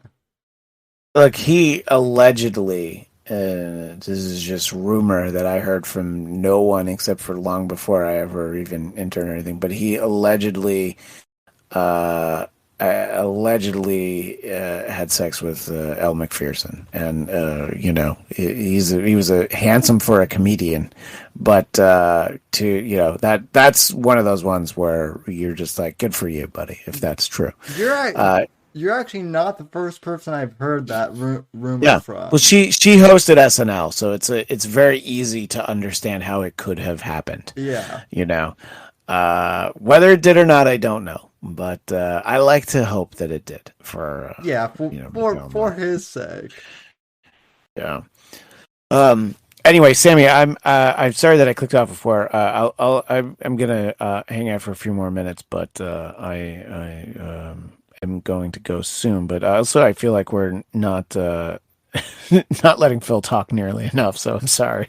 No, it's good. And if you need to run, by all means, just let me know. Yeah. So I can. No, I'll go in a couple minutes. I'm just sort of giving you the heads up. You know, and it's not as interesting as Apex leaving because some lady showed up probably greased up and ready to go. Like, are you getting laid too? It's like, no, I'm very tired. It's time. Yeah. No, I'm just trying to. Yeah. No, I mean it's I'll go upstairs and my wife will already have fallen asleep. That would be the only way that I would get some tonight is if she's already asleep. So he just needs to he's been tired. He chased Arnold through the jungle for the 150th time. So yeah. But yeah, so hopefully you'll be having Aaron Berg on the Black. Yeah, it seems like Aaron Berg will come on. I had wanted to ask him for a while, and also when I was going to be in studio with Don Jameson, Aaron and Gino shows after his, so I was like, oh, maybe I'll see Aaron. And I was just sort of like thinking of, an excuse to have him on. But if he's like looking to do promotion, I was like, oh, I'll nudge you guys to be the ones to suggest it. And then he said that, I love Christian DMZ. I'll set it up. And I'm like, great, that's me. Yeah. So that was a nice way to start my weekend after, really not like the best week or so, Yeah, it's kind of been this week has been off for everyone, I feel like. Yeah, no, I mean I detailed on my podcast how, I was supposed to be in New York and I got as far as my connecting flight in Phoenix when I got a series of texts from my wife that, first turned out her mother-in-law had tested positive for COVID, and then each of our kids did. So that's when I realized I'm like, I'm not going to take this flight to Newark from Phoenix. Yeah. I'm gonna rent a car and drive 6 hours to Phoenix. But God damn it, I'm stopping at Waffle House first. I'm getting something out of this trip. Wait, at least you got Waffle House. Right? It could have been worse. No, and I think that eating at the Waffle House cleaned out my system, and I think that maybe anybody who doesn't feel comfortable getting vaccinated, they should eat at Waffle House on the regular, and it will keep them regular, and it'll keep their immune system very strong. Oh yeah, well that and horse dewormer, Oh yeah, no, exactly. Yeah, I mean, it's whatever you're comfortable taking. I mean, isn't Angel Dust a horse tranquilizer? And I mean, I've been self-medicating with that for a long time. So yeah, I've been doing that since before COVID. Yeah, right. Yeah, it's like I don't know what everybody's talking about. I take horse medicine all the time.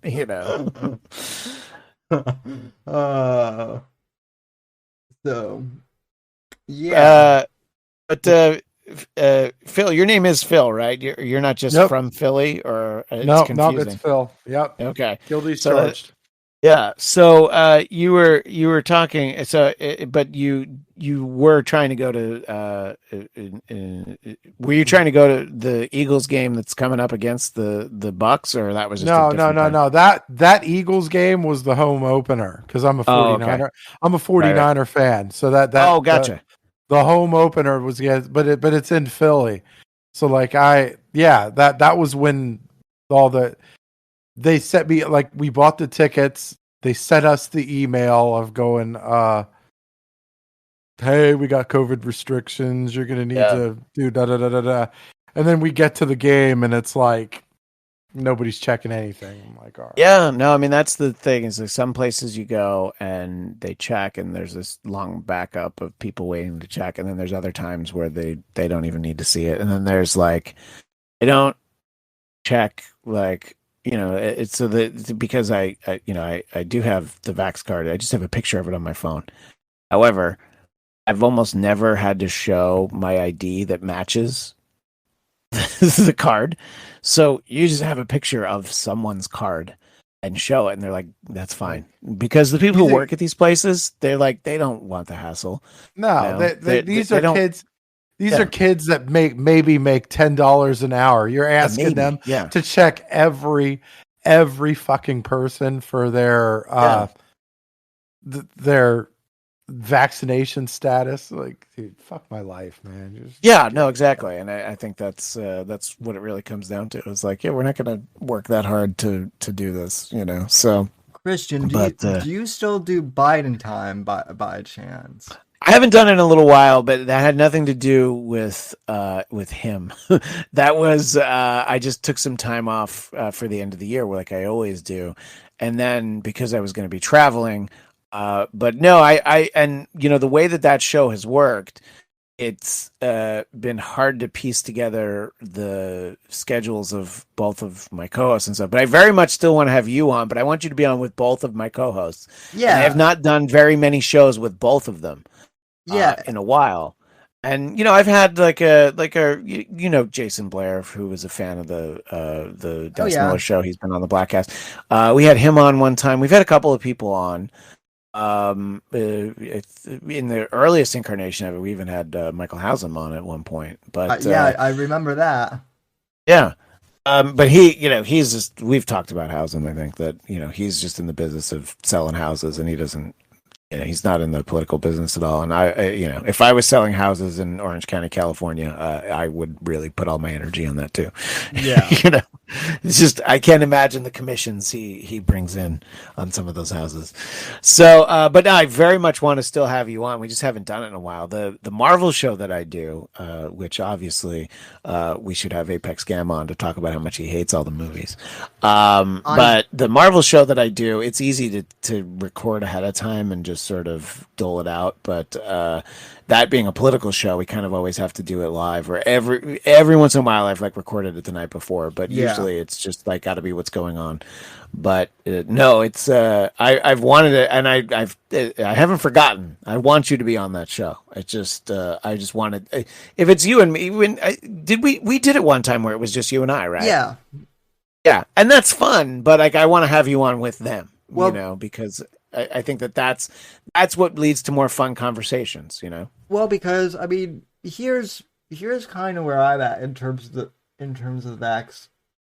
vaccination thing. I think, I don't even know if you guys were still on when this interview came out, but Hugh Hewitt did an interview with Fauci and basically said, a study came out that a lot of people aren't getting the vax because they don't trust you, Dr. Fauci. So do you think that more people would get the vax if you were to step down? And Fauci more or less flipped out on him. And I've kind of been saying that for a while, but look, I think a lot more people would get the vaccine if it weren't so politicized, specifically by. No, I think that's true, and I've also thought that if Trump were still president, the people not getting vaccinated would just be a different group of people. There would have been like, oh, I don't trust it. Because who the leadership is. I think that's probably something that would have happened there. But I think that it is very politicized, and I didn't hear that interview, but I know that it happened. And the thing that I would say is, for even showing up, Fauci going on Hewitt's show, I mean, there's something to be said for that, at least that he actually went on that show. And, I think that's the sort of thing that there's just not enough of, it's like, You know, it's like you don't need to go and convince people who are already vaccinated to get vaccinated. You go on a show where people aren't, you know, and you know that was it Sanjay Gupta who was on with Rogan where he Yeah. took him to, yeah, and that's another one where like, yeah, but he went there and he actually appeared on a show. You know, he did that, you know, and I think that it's like if even when it goes badly, and that I don't think that went particularly badly. No. I think it was just he got asked some tough questions, but they had mostly a good conversation. I think that that's the sort of thing where you know, you just there's not enough of people going on with, you know, look, there's people who disagree with you that it's very hard to have a conversation with, and then there's other people like you can go on Hugh Hewitt's show as long as you stay calm, you know. I think that you know, more people should do that, and I didn't hear it, but I know that Trump was on NPR recently, but I understood that he hung up on the interviewer, so I was like, all right, well, I don't know what happened, but it clearly didn't end well. Yeah. But that's the sort of thing that's like, yeah, I mean, if you want to make your point, you should try and make it to people who aren't predisposed to agreeing with you, you know? And it was like, you know, to think way, way back when we were first doing Dennis's show, you know, in 2008, I actually like reached out and I tried to have Hillary on because why not? And this is early on in the process before it seemed like Obama was going to clearly be the nominee. But it was just like, yeah, but you know, why do you want to do interviews for people who already agree with you? You know, why don't you reach out and talk to people who you know, you might convince, you know? I mean, it's like, you know, George W. Bush going on Letterman. Letterman didn't seem to particularly like him, but it's like, yeah, but you go on that show, you know? I mean, those shows had more reach back then, but I don't know. I think it's almost like how you can't tell somebody that you don't like Game of Thrones, you know? It's like you don't want to you don't want to go on a show of people that don't agree with you. But if you believe in your message and you're Fauci, go on Hugh Hewitt's show, you know, and you know, maybe the end result isn't what you get, but I don't know. That's just what I think. But anyway, that's why you know, when I envisioned doing a political show for what was AfterBuzz TV at that point, was I wanted people with very different political opinions, but the whole goal was just no shouting. We'll take the time. We'll talk about everything. And just don't yell over each other and it'll be fine. And it was very hard to find conservatives who would appear on camera in studio in Los Angeles. You know, we didn't really do a lot of stuff we didn't even have Zoom, but, you know, we didn't really do a lot of Skype stuff, which, you know, in hindsight probably would have been better content wise, even if the audio wouldn't have been the same quality. But, so yeah, I mean, I like the idea of doing that. And, you know, especially when, you know, you do a show called Biden Time, which, you know, the name is to be a play on words. It's a bit of a joke, but, you know, it's, you got to talk about, you know, like how it's going. And I don't know. I mean, I feel like the first year the Biden presidency has gone probably better than I thought it would. So, you know, there's also that. Yeah. I don't know what people were expecting. I mean, it hasn't gotten worse. I will say this. It hasn't gone any worse than I thought it would go, except for maybe Afghanistan. But that's, you know, and I think that you know, that could have gone the same way. You know, if any of the last 5 presidents had overseen the actual withdrawal, I think that was a messy situation, and I think that it was definitely like you got to pull the Band-Aid off. It's going to be bad. Yeah, and I think it shouldn't have been that bad, but I don't know who would have done it and it would have gone well. You know, but yeah, I mean, I don't know, and I think that like as unfairly as you know, Trump was maligned for COVID. I mean, this White House has had a couple of occasions where they're probably told like, no, we're good, we're past it already, and then it's like, oh no, fuck, you got to give everybody a test now, and everybody gets like 2 tests a week, or I can't even keep track of what it is, but they're like basically giving them away like candy, That Yeah. was a joke tweet that I had earlier this week that I think a lot of people liked, which was in my 2022 remake of Fast Times at Ridgemont High, Damone is just going to have a locker filled with COVID rapid tests and I showed a picture of 4 of them because we had like just had some come into the house, which ironically we ended up using like a couple days later. Yeah. But it was just sort of like, and schools are giving them away because schools want to keep kids in school, at least even where I live in California. They don't want kids at home learning on computers, because you have plenty of kids who don't have access to those things. You have kids who being at home is much more detrimental to their well-being than being away at school for 5-6 hours a day. Yeah. So, it's I think it's very complicated. There's no easy answers, and there's also not as much as in 2020. You couldn't say Trump should have done these 5 things. I mean, you can say it, but that wouldn't have stopped it. That wouldn't have fixed it. You can't say here's what Biden should have done over the last like 6 months, and we would be any better than we are right now. You know what I mean? So, and I don't know.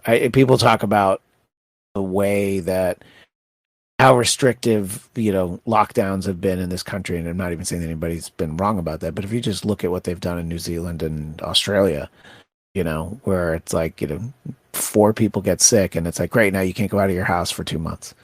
I'm like, oh, the point is it could be handled a lot worse, Yeah, I mean, I think having having school in person for kids now, I think really is where we all need to be as a country. I agree, and I think that I agree with there's a few different ways to look at it. I do think kids in school is where it should be for sure, and especially because I have kids that are school age. I mean, my daughter's in a private preschool, but I sent my kids back to school in they went to like preschool, private preschool. I sent them back in it was August of 2020, which is a lot earlier than a lot of people that I knew did. But I felt good about it, and I don't regret it. I mean, my kids went until 2 weeks ago without getting sick, and they didn't get sick at school. School was closed when my kids got sick. My kids probably got other kids sick, unfortunately. In the case of my daughter's class, I think that might have happened. And, you feel bad, but as soon as you find out your kid's sick, you don't send them to school. So anyway, my point is that I think figuring out a way to keep schools open, and my son's school is very like, let us know when he tests negative. No, that doesn't have to be in 10 days. That doesn't have to be, because he never had symptoms. I think if he was sick, it would have been different. If he was, if he had a sore throat and he was sneezing, all that stuff.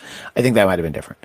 But I think I think people would be surprised at some of the schools in Los Angeles, and you have others that I think wouldn't surprise you. Like in Culver City, where I used to work, I know that they went back to remote learning for a few weeks because of the number of positive cases they've had. And I think that what it comes down to, and I've said this on the show Biden Time, and my friend Scott Moore that we do that show with, he does agree that it's what do people in specific states, in specific counties, in specific school districts, what do the parents want? is a majority of them saying like, I'm too scared. I want my kid to learn from home. And by the way, my kid's school district, they offer that independent study if you opt into it. If that's what you want to do, you're not, you're basically in a separate class, and it's a lot of independent study with a little bit of online instruction. But if that's what you prefer, you can do it.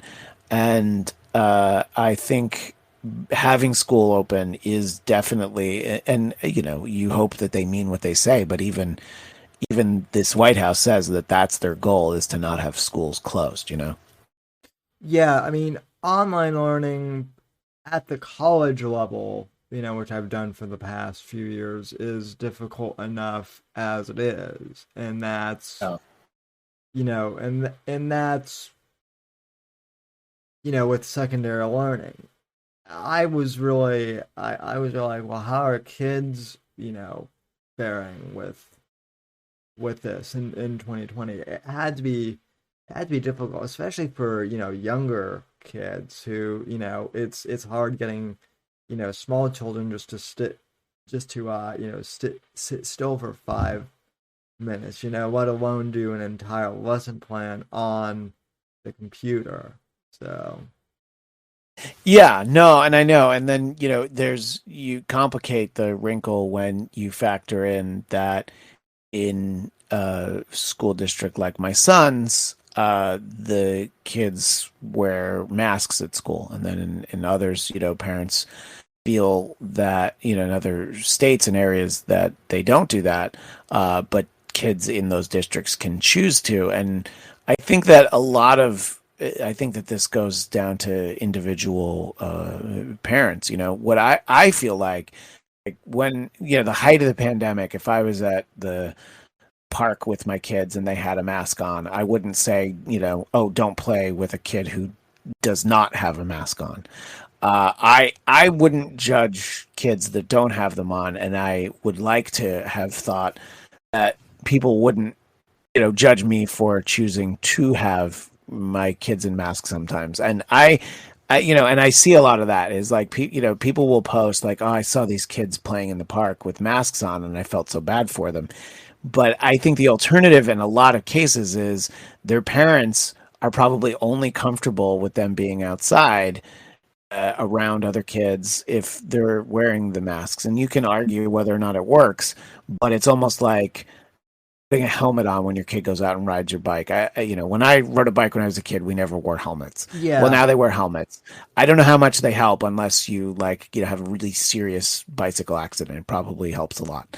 But in general, if my kid falls off a bike, he wasn't going to land on his head anyway. He's going to still skin his knee or his arm. But you put your kid out there in a helmet because you feel like, all right, he's safer.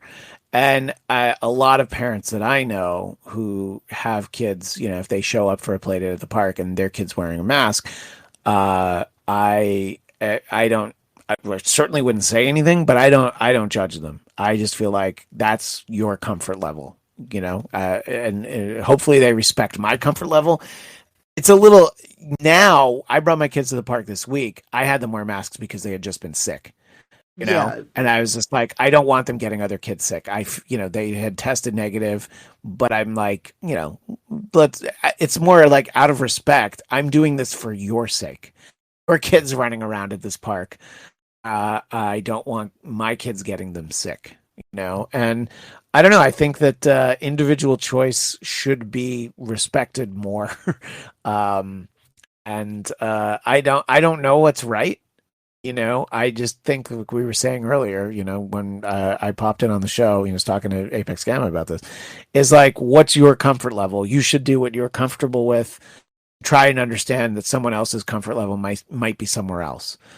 There's people who are probably they've gotten the booster shot like I did, and then they're probably like, when can I get my 4th booster shot, and the 5th, and the 6th, whatever. Okay, what is it that makes it so that they can get through the day? I don't take like, Xanax or anything like that, but a lot of people do to get through the day, and that's what works for them. Yeah, and I agree.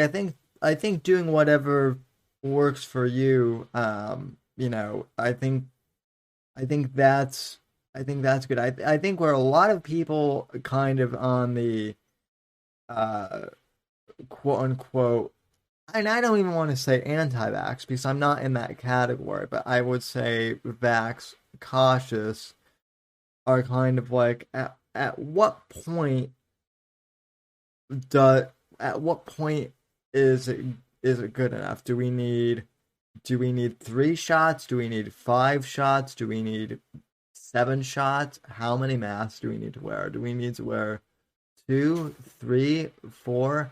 I mean, it gets. I mean, I certainly see the argument for getting vaccinated, and that I don't have a problem with. The problem I have is, well, when will it ever be enough? It does need. Yeah, and I think that it's going to long term be like.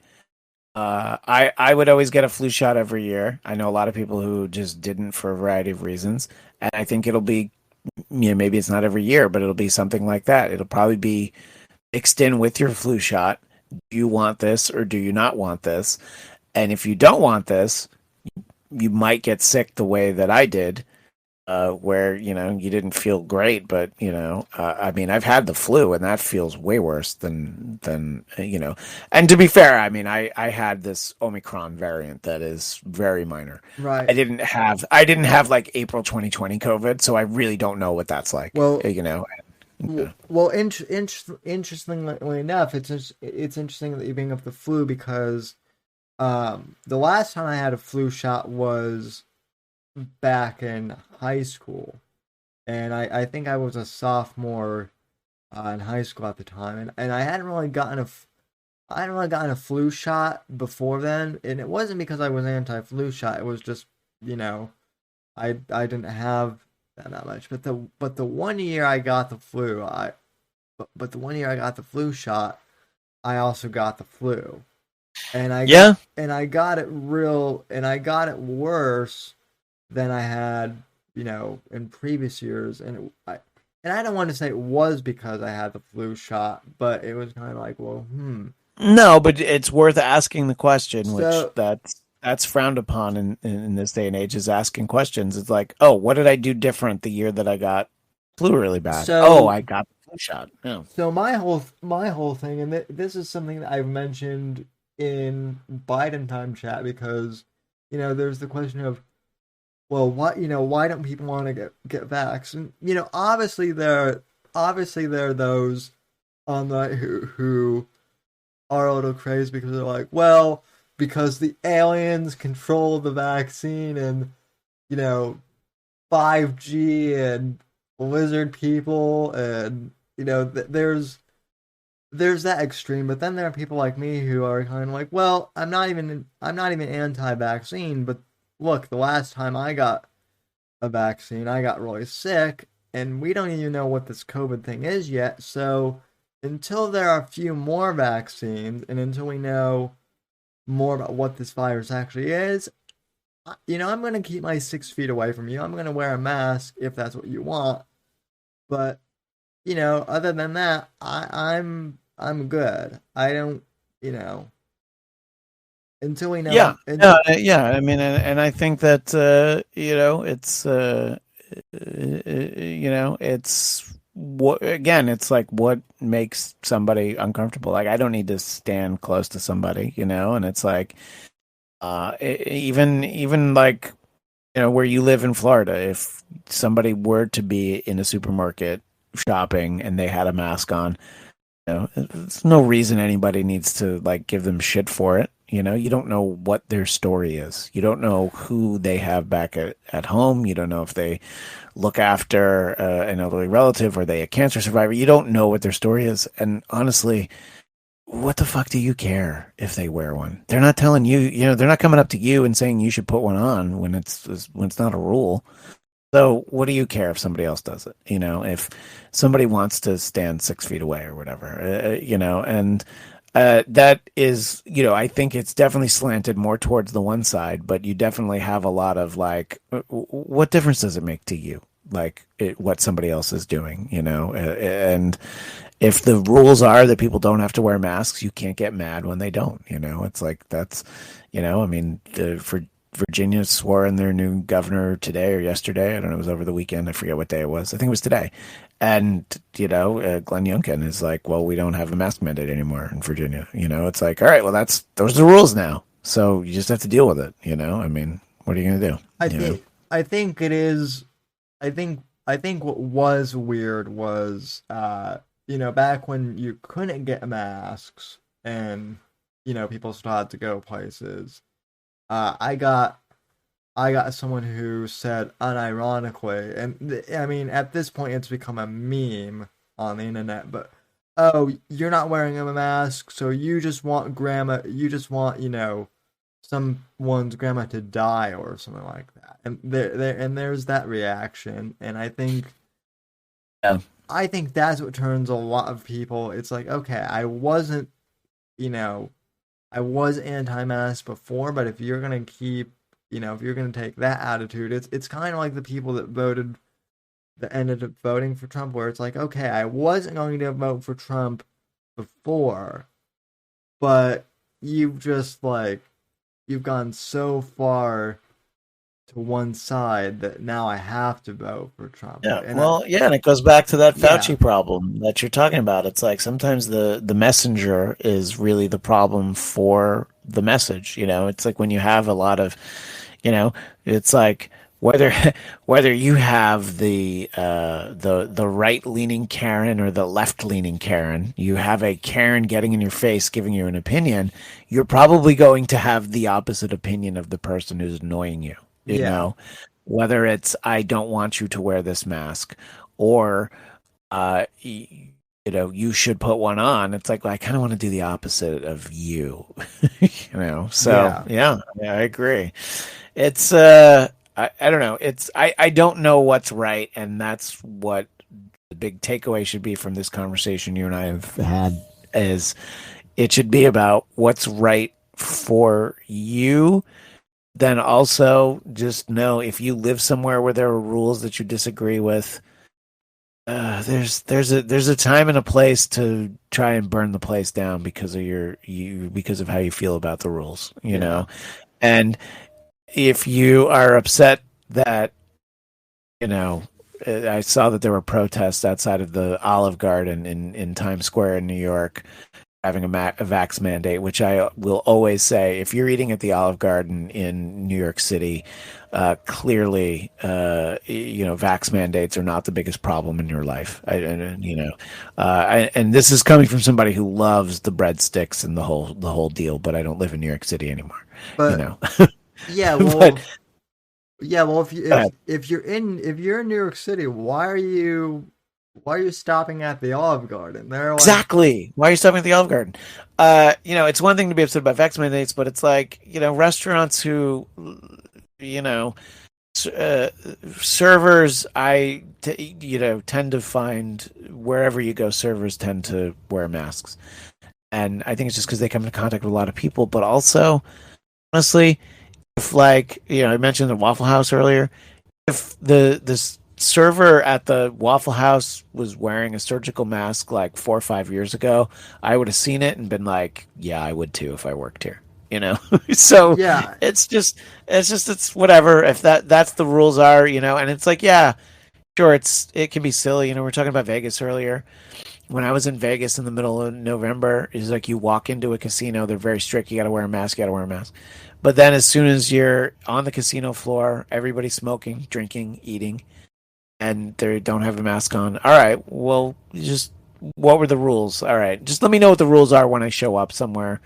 I'll follow them and, go with it. But I understand people get upset about it, but at some point, somebody is a private business owner and they own a restaurant and their policy might be wear a mask until you have your food. And it's like, okay, I don't want to eat there because that's their policy. That is also your choice. You don't have to burn the place down because they ask that people who come in, be wearing a mask when they come in. And I don't know. It's easy for me to say because I live somewhere where you do have to wear masks in a lot of places, Yeah, I mean, and I honestly, I don't think it's that big of a deal to put a mask on either. I know that there are some people who are like, no, well, I'm not gonna wear the mask and I'm gonna die on, that hill. Again, I think it's the whole thing. Like, if you're being an ass, if you're being an ass about it, I'm not gonna wear a mask just out of spite. But if you ask nicely, then okay, I probably will.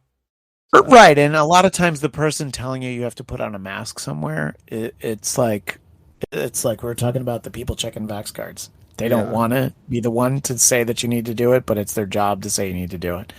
And there's the video of Ricky Schroeder trying to go into the Costco, which is actually like my Costco that I go to, and the guy at the door is just saying like, "You got to wear a mask to come in here," and Ricky Schroeder is saying like, "Well, don't you watch the news? You don't."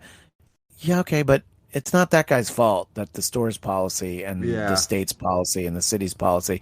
It's like just don't go in. It's fine if you don't want to go somewhere that does it. And you're Ricky Schroeder, just don't fucking wear a mask. But don't take it out on somebody who works somewhere, I'm and like don't be a dick to the waitress wearing a mask and acting like, oh, I can't hear you. What are you saying? And it's all right. Just chill. You can hear her. It's fine. It's not that hard to hear people when they have a mask on. I'm surprised that Cousin Eddie hasn't commented on We the haven't heard from him in a while, have we? on this.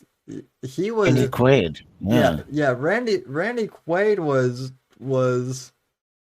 was like getting to Alex Jones level of Twitter.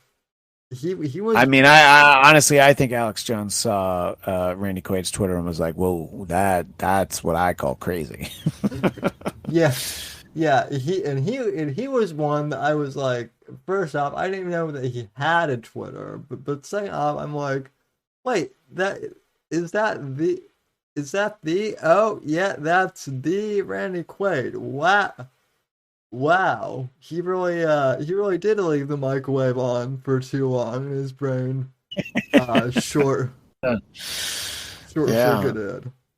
Yeah, exactly. So Yeah. So I don't know. I don't know that we came to anything here, Sam, but I think that it's these are conversations that I think are worth having, and all I can say is that people who post online and they see like usually it's locally, so it's like California has this many positive cases today. It's an increase over of X over yesterday, yeah. the highest ever or whatever. So they'll post that and they'll be like, for the love of God, just get vaccinated and wear your masks. And I'm like, all right, well, I got vaccinated, boosted, and there were times where I would wear a surgical mask underneath my flashy, kiss mask or my whatever cloth mask my mother-in-law made for me, and I still got it. So it's like that doesn't actually solve it. It's like you can try, and I went a long time without getting sick, but at the same time, it's like it didn't stop it. So doesn't fix it necessarily. And I don't know. I mean, look, it's what, going back almost 2 years, the people who were suggesting herd immunity were railroaded for such a barbaric idea. But now that it's so mild, it's almost like now that I had it, I'm like, oh, I can kind of get it. What if everybody not even everybody, but what if a lot of people just get it and then they're over it in a couple of days, and then they don't have to worry about getting sick from it again. And I know you can get it more than once, but it's like at least for a while, we could have a pretty good summer if everybody if what, like 90% of the population just gets it now. And Yeah. people are high risk. People who are high risk, you should stay home for the winter. Just wait till it's summer. But I don't know. It's just it's not as cut and dried as people tend to think. Just wearing a mask when you go out in public isn't going to stop it from spreading. Could it help? Sure, it could, absolutely. But it didn't. It didn't help me. Is my point. No, and I mean, I think that's. I mean, I don't want to say that it's good that you got sick, or it's good that people are getting sick who have the vax. But I kind of feel like the one thing that is kind of changing is I feel like there. I'm not saying you were one of these people or anyone who I know specifically who are vaxxed like this, but I do know that like on social media again there were a lot of people who were like, well, I got vaxxed, so I'm they did the whole "I'm better than you" type thing. It's like, well, once they got sick, it was kind of like, well, I guess you still got sick, so I guess you're not better than the unvaccinated. So I'm glad that the ego has kind of been taken out of it, I guess. Yeah, look, I don't know. I think it helps. Maybe people understand. If they do get it, they're just like, oh yeah, like I did what I thought was everything right, and and honestly, people could be critical of stuff I did. Like I mentioned, I mean, I took the kids to Legoland for New Year's Eve. We went to up to Lake Arrowhead for an attraction. There's a place called Santa's Village. So we like do stuff. We've like gone to Disney a few times.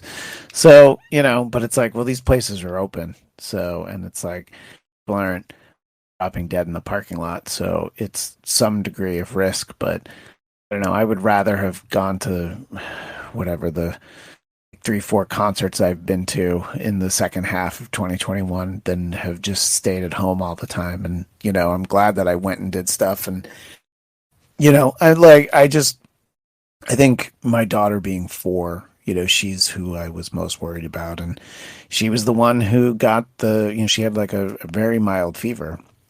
She was the one who got the sickest because, again, in the matter of choice, we chose to get our son vaccinated. He's 6, so he's able to. And he had 2 shots, and he never had any symptoms. So in the microcosm of my household, it was minor. Nobody got really sick, even my daughter, who was unvaccinated. So I don't know if it helped us. Maybe it would have been exactly the same results. But, that's what I look at as like, all right, I feel like these were the right decisions for me, the getting vaccinated, but also the going to Disneyland and, going to baseball games and going to things. And, I mean, I'll go to stuff, in the new year. I need to, want to see the new Scream movie, Scream 5. I want to see it before it gets spoiled for me. I don't know what spoilers could be in the 5th Scream movie, but I want to see it, and now that, obviously I wasn't going to go to the movies if I was still COVID positive, but so I still want to do stuff, I'm not going to not do things because I got sick. Honestly, I was joking that once I got it, I'm like, great, I can go on a cruise ship now because, I'll have immunity for at least a little while. So I might as well do the things that even I considered being a little too risky. Maybe I will go to the buffet at the strip club, Sam. Maybe you ought to go on a Kiss cruise. Although, oh God, I would love to go on the Kiss cruise. They did it this year. They did it in October. They went. In October was a little bit easier, but I was just reading about a cruise that like. The cruise itself was sort of canceled while it was at sea, so they're gonna just like not stop anywhere they were going to stop at. So it's like everybody on the ship is just gonna stay on the ship for like 5 days instead of getting off everywhere. And I was just like, oh my God, like being trapped on a cruise ship I think that's nightmare stuff. That's like a horror movie waiting to oh happen. My God, yeah, that really should be actually. It's if you take Chopping Mall and you move it to a cruise ship, what happens? Mm-hmm. I feel like that. I feel like that's a premise that our good friend Rob Lorch would. Oh my God, yeah, I know. I know. Rob is hard to keep tabs on because he's not on Twitter. He does have Instagram, but he doesn't really post a lot. I always like to check on Rob, see how he's doing. I've been trying to coordinate getting a hold of him. It's funny because every time I'm about ready to get him on the show, something always happens. In this case, uh, uh, you know, in this case, a truck ran over people in Wisconsin, right near where he Oh lives. yeah, right. I forgot about that. That's So, right. and I was gonna have him on that week, and then that happened, and it was like, yeah, no, we might want to postpone that. So something always happens. So, but we'll get Well, you should get him. You should get him on soon. yeah, It's yeah, we will yeah. we will get him on soon. If for no other reason than so we can hear from alternate Gene Simmons. So, Oh my gosh, and it's like it's easy to forget that he has other voices. It was just the Gene Simmons was so good that we usually didn't ask for his Truman Capote, or I his forget which other ones he does. even his regular bits that he used to do just as himself were Oh yeah, no, hilarious. exactly. Yeah, I know. He's a very funny guy. That I remember you that know.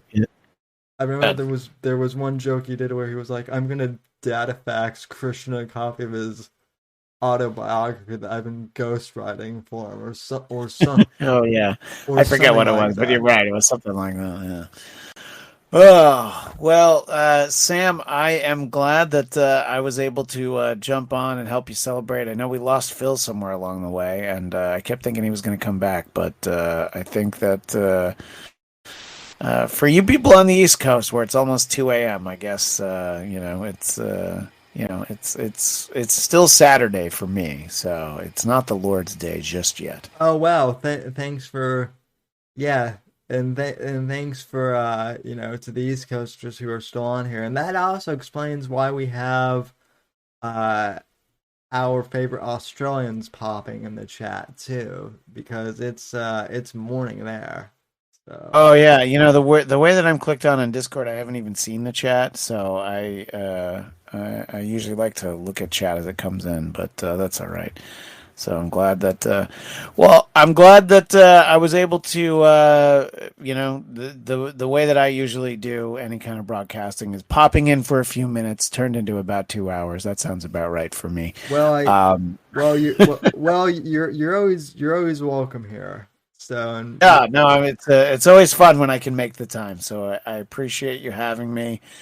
And happy birthday! And we will definitely find some time for Biden time with you in the near future. I definitely appreciate it. And look, we might not have been able to figure out all of the world's problems, and we might not No, know the answer to whether or not the vaccine truly works. But I can tell you this for sure: everyone should subscribe to the Blackcast on YouTube or on iTunes. Or are you guys on Are you on Spotify yet? I think Spotify is the one that I'm not on because I would have to actively do something to get on there. But we're on, most places, Apple, Google, and a lot of the apps that where you listen to podcasts. Yeah, And I've tried to have new purpose for the Blackcast Instagram, BLADTCAST, by the way, is because I know that we have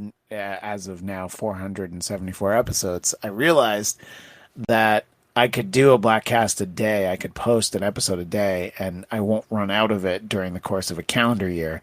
Because one, we do new episodes at least one a week, so I'm just posting links every day to a previous episode or newest episode.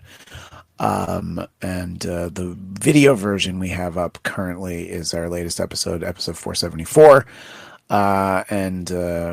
I talk a little bit about my travel woes, being testing positive for COVID, and our pal Jeff, aka Captain EO, in Massachusetts. He also had COVID in his house. So Will Sterling was the only one that was not COVID positive, and it's probably just based on him being so handsome. it is. I don't even know who this is. I get people who tweet me all the time. someone tweeted at me if Will was still single, and I did not know the answer to that. No, he got married again. Actually, yeah, he had like a small ceremony around Halloween. So he is not single. He was for a little while there. You know, there was a time to strike while that iron was hot. But he is a taken man again. But he will on Tuesday be. He has a small role on the ABC sitcom Blackish. I think he told us he's a waiter, but people will be able to see him on screen. So we'll talk about that. And my joke was that for this week they should call that show Blatt-ish because of a nod to the Blackcast. I definitely agree with that. So that would be a show to watch. Just called Blatt-ish. I sitcom about the family. I would totally want that. Would be a sitcom I would tune into every week. Oh, good for you. I'm glad you would, Sam. So. Yeah, but anyway, so yeah, and then people can find me at Christian DMZ, Twitter and Instagram, and links to everything through there. If people have enjoyed any part of this, and if they, unlike Apex Gamma, they don't hate Marvel movies, they can find a lot of content based on those. And I'm not associated with it in any way, but everybody should watch Peacemaker on HBO Max. It's very funny. I haven't seen Peacemaker yet, but I definitely am interested in that. I just finished watching Invincible, which I thought was that was good. Yeah, I think that was very well done. I enjoyed that.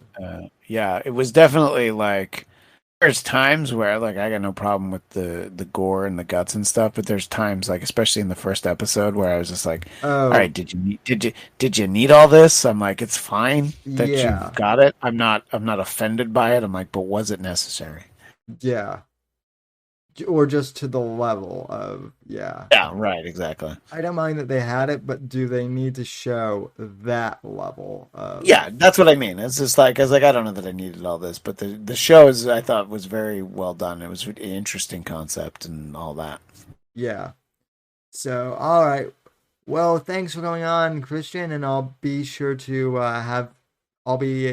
come on to your podcast. We'll definitely have you on the Blackcast. We'll have you on Biden time and anywhere in between. We are always happy to have you. But thank you. Hope that it's a great celebration throughout the weekend, and I'll talk to you again soon, Sam. All right, Christian. Thanks for coming on. Bye-bye. And folks, I think that will do it for tonight's show. I want to thank you all for popping in. Even Carl, even though, I know Carl isn't necessarily my biggest fan, he or she, may have a love-hate relationship with me. I don't know anymore. But all I know is that I love chat and I love the audience.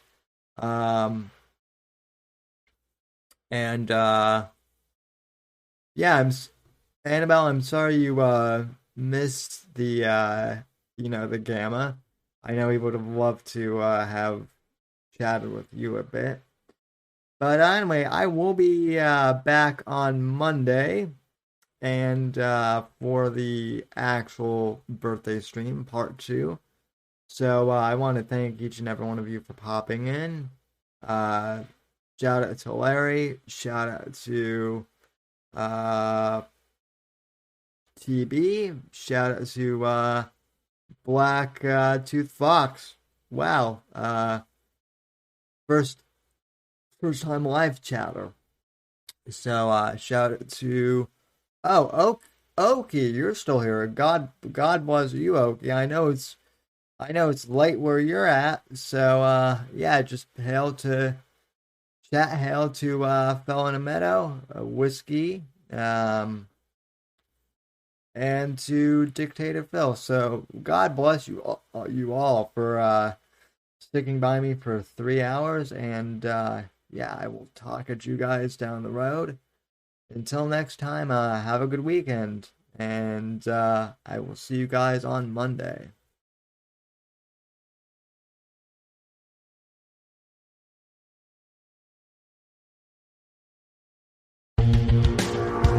Thanks for listening to The Whitfield Report on the NGC Network. Please visit Sam's website at www.thesamwhitfield.com and support Sam on Patreon at patreon.com/Whitfield Report. Until next time, God bless, God save this great nation, and God, freedom, legacy, in that order.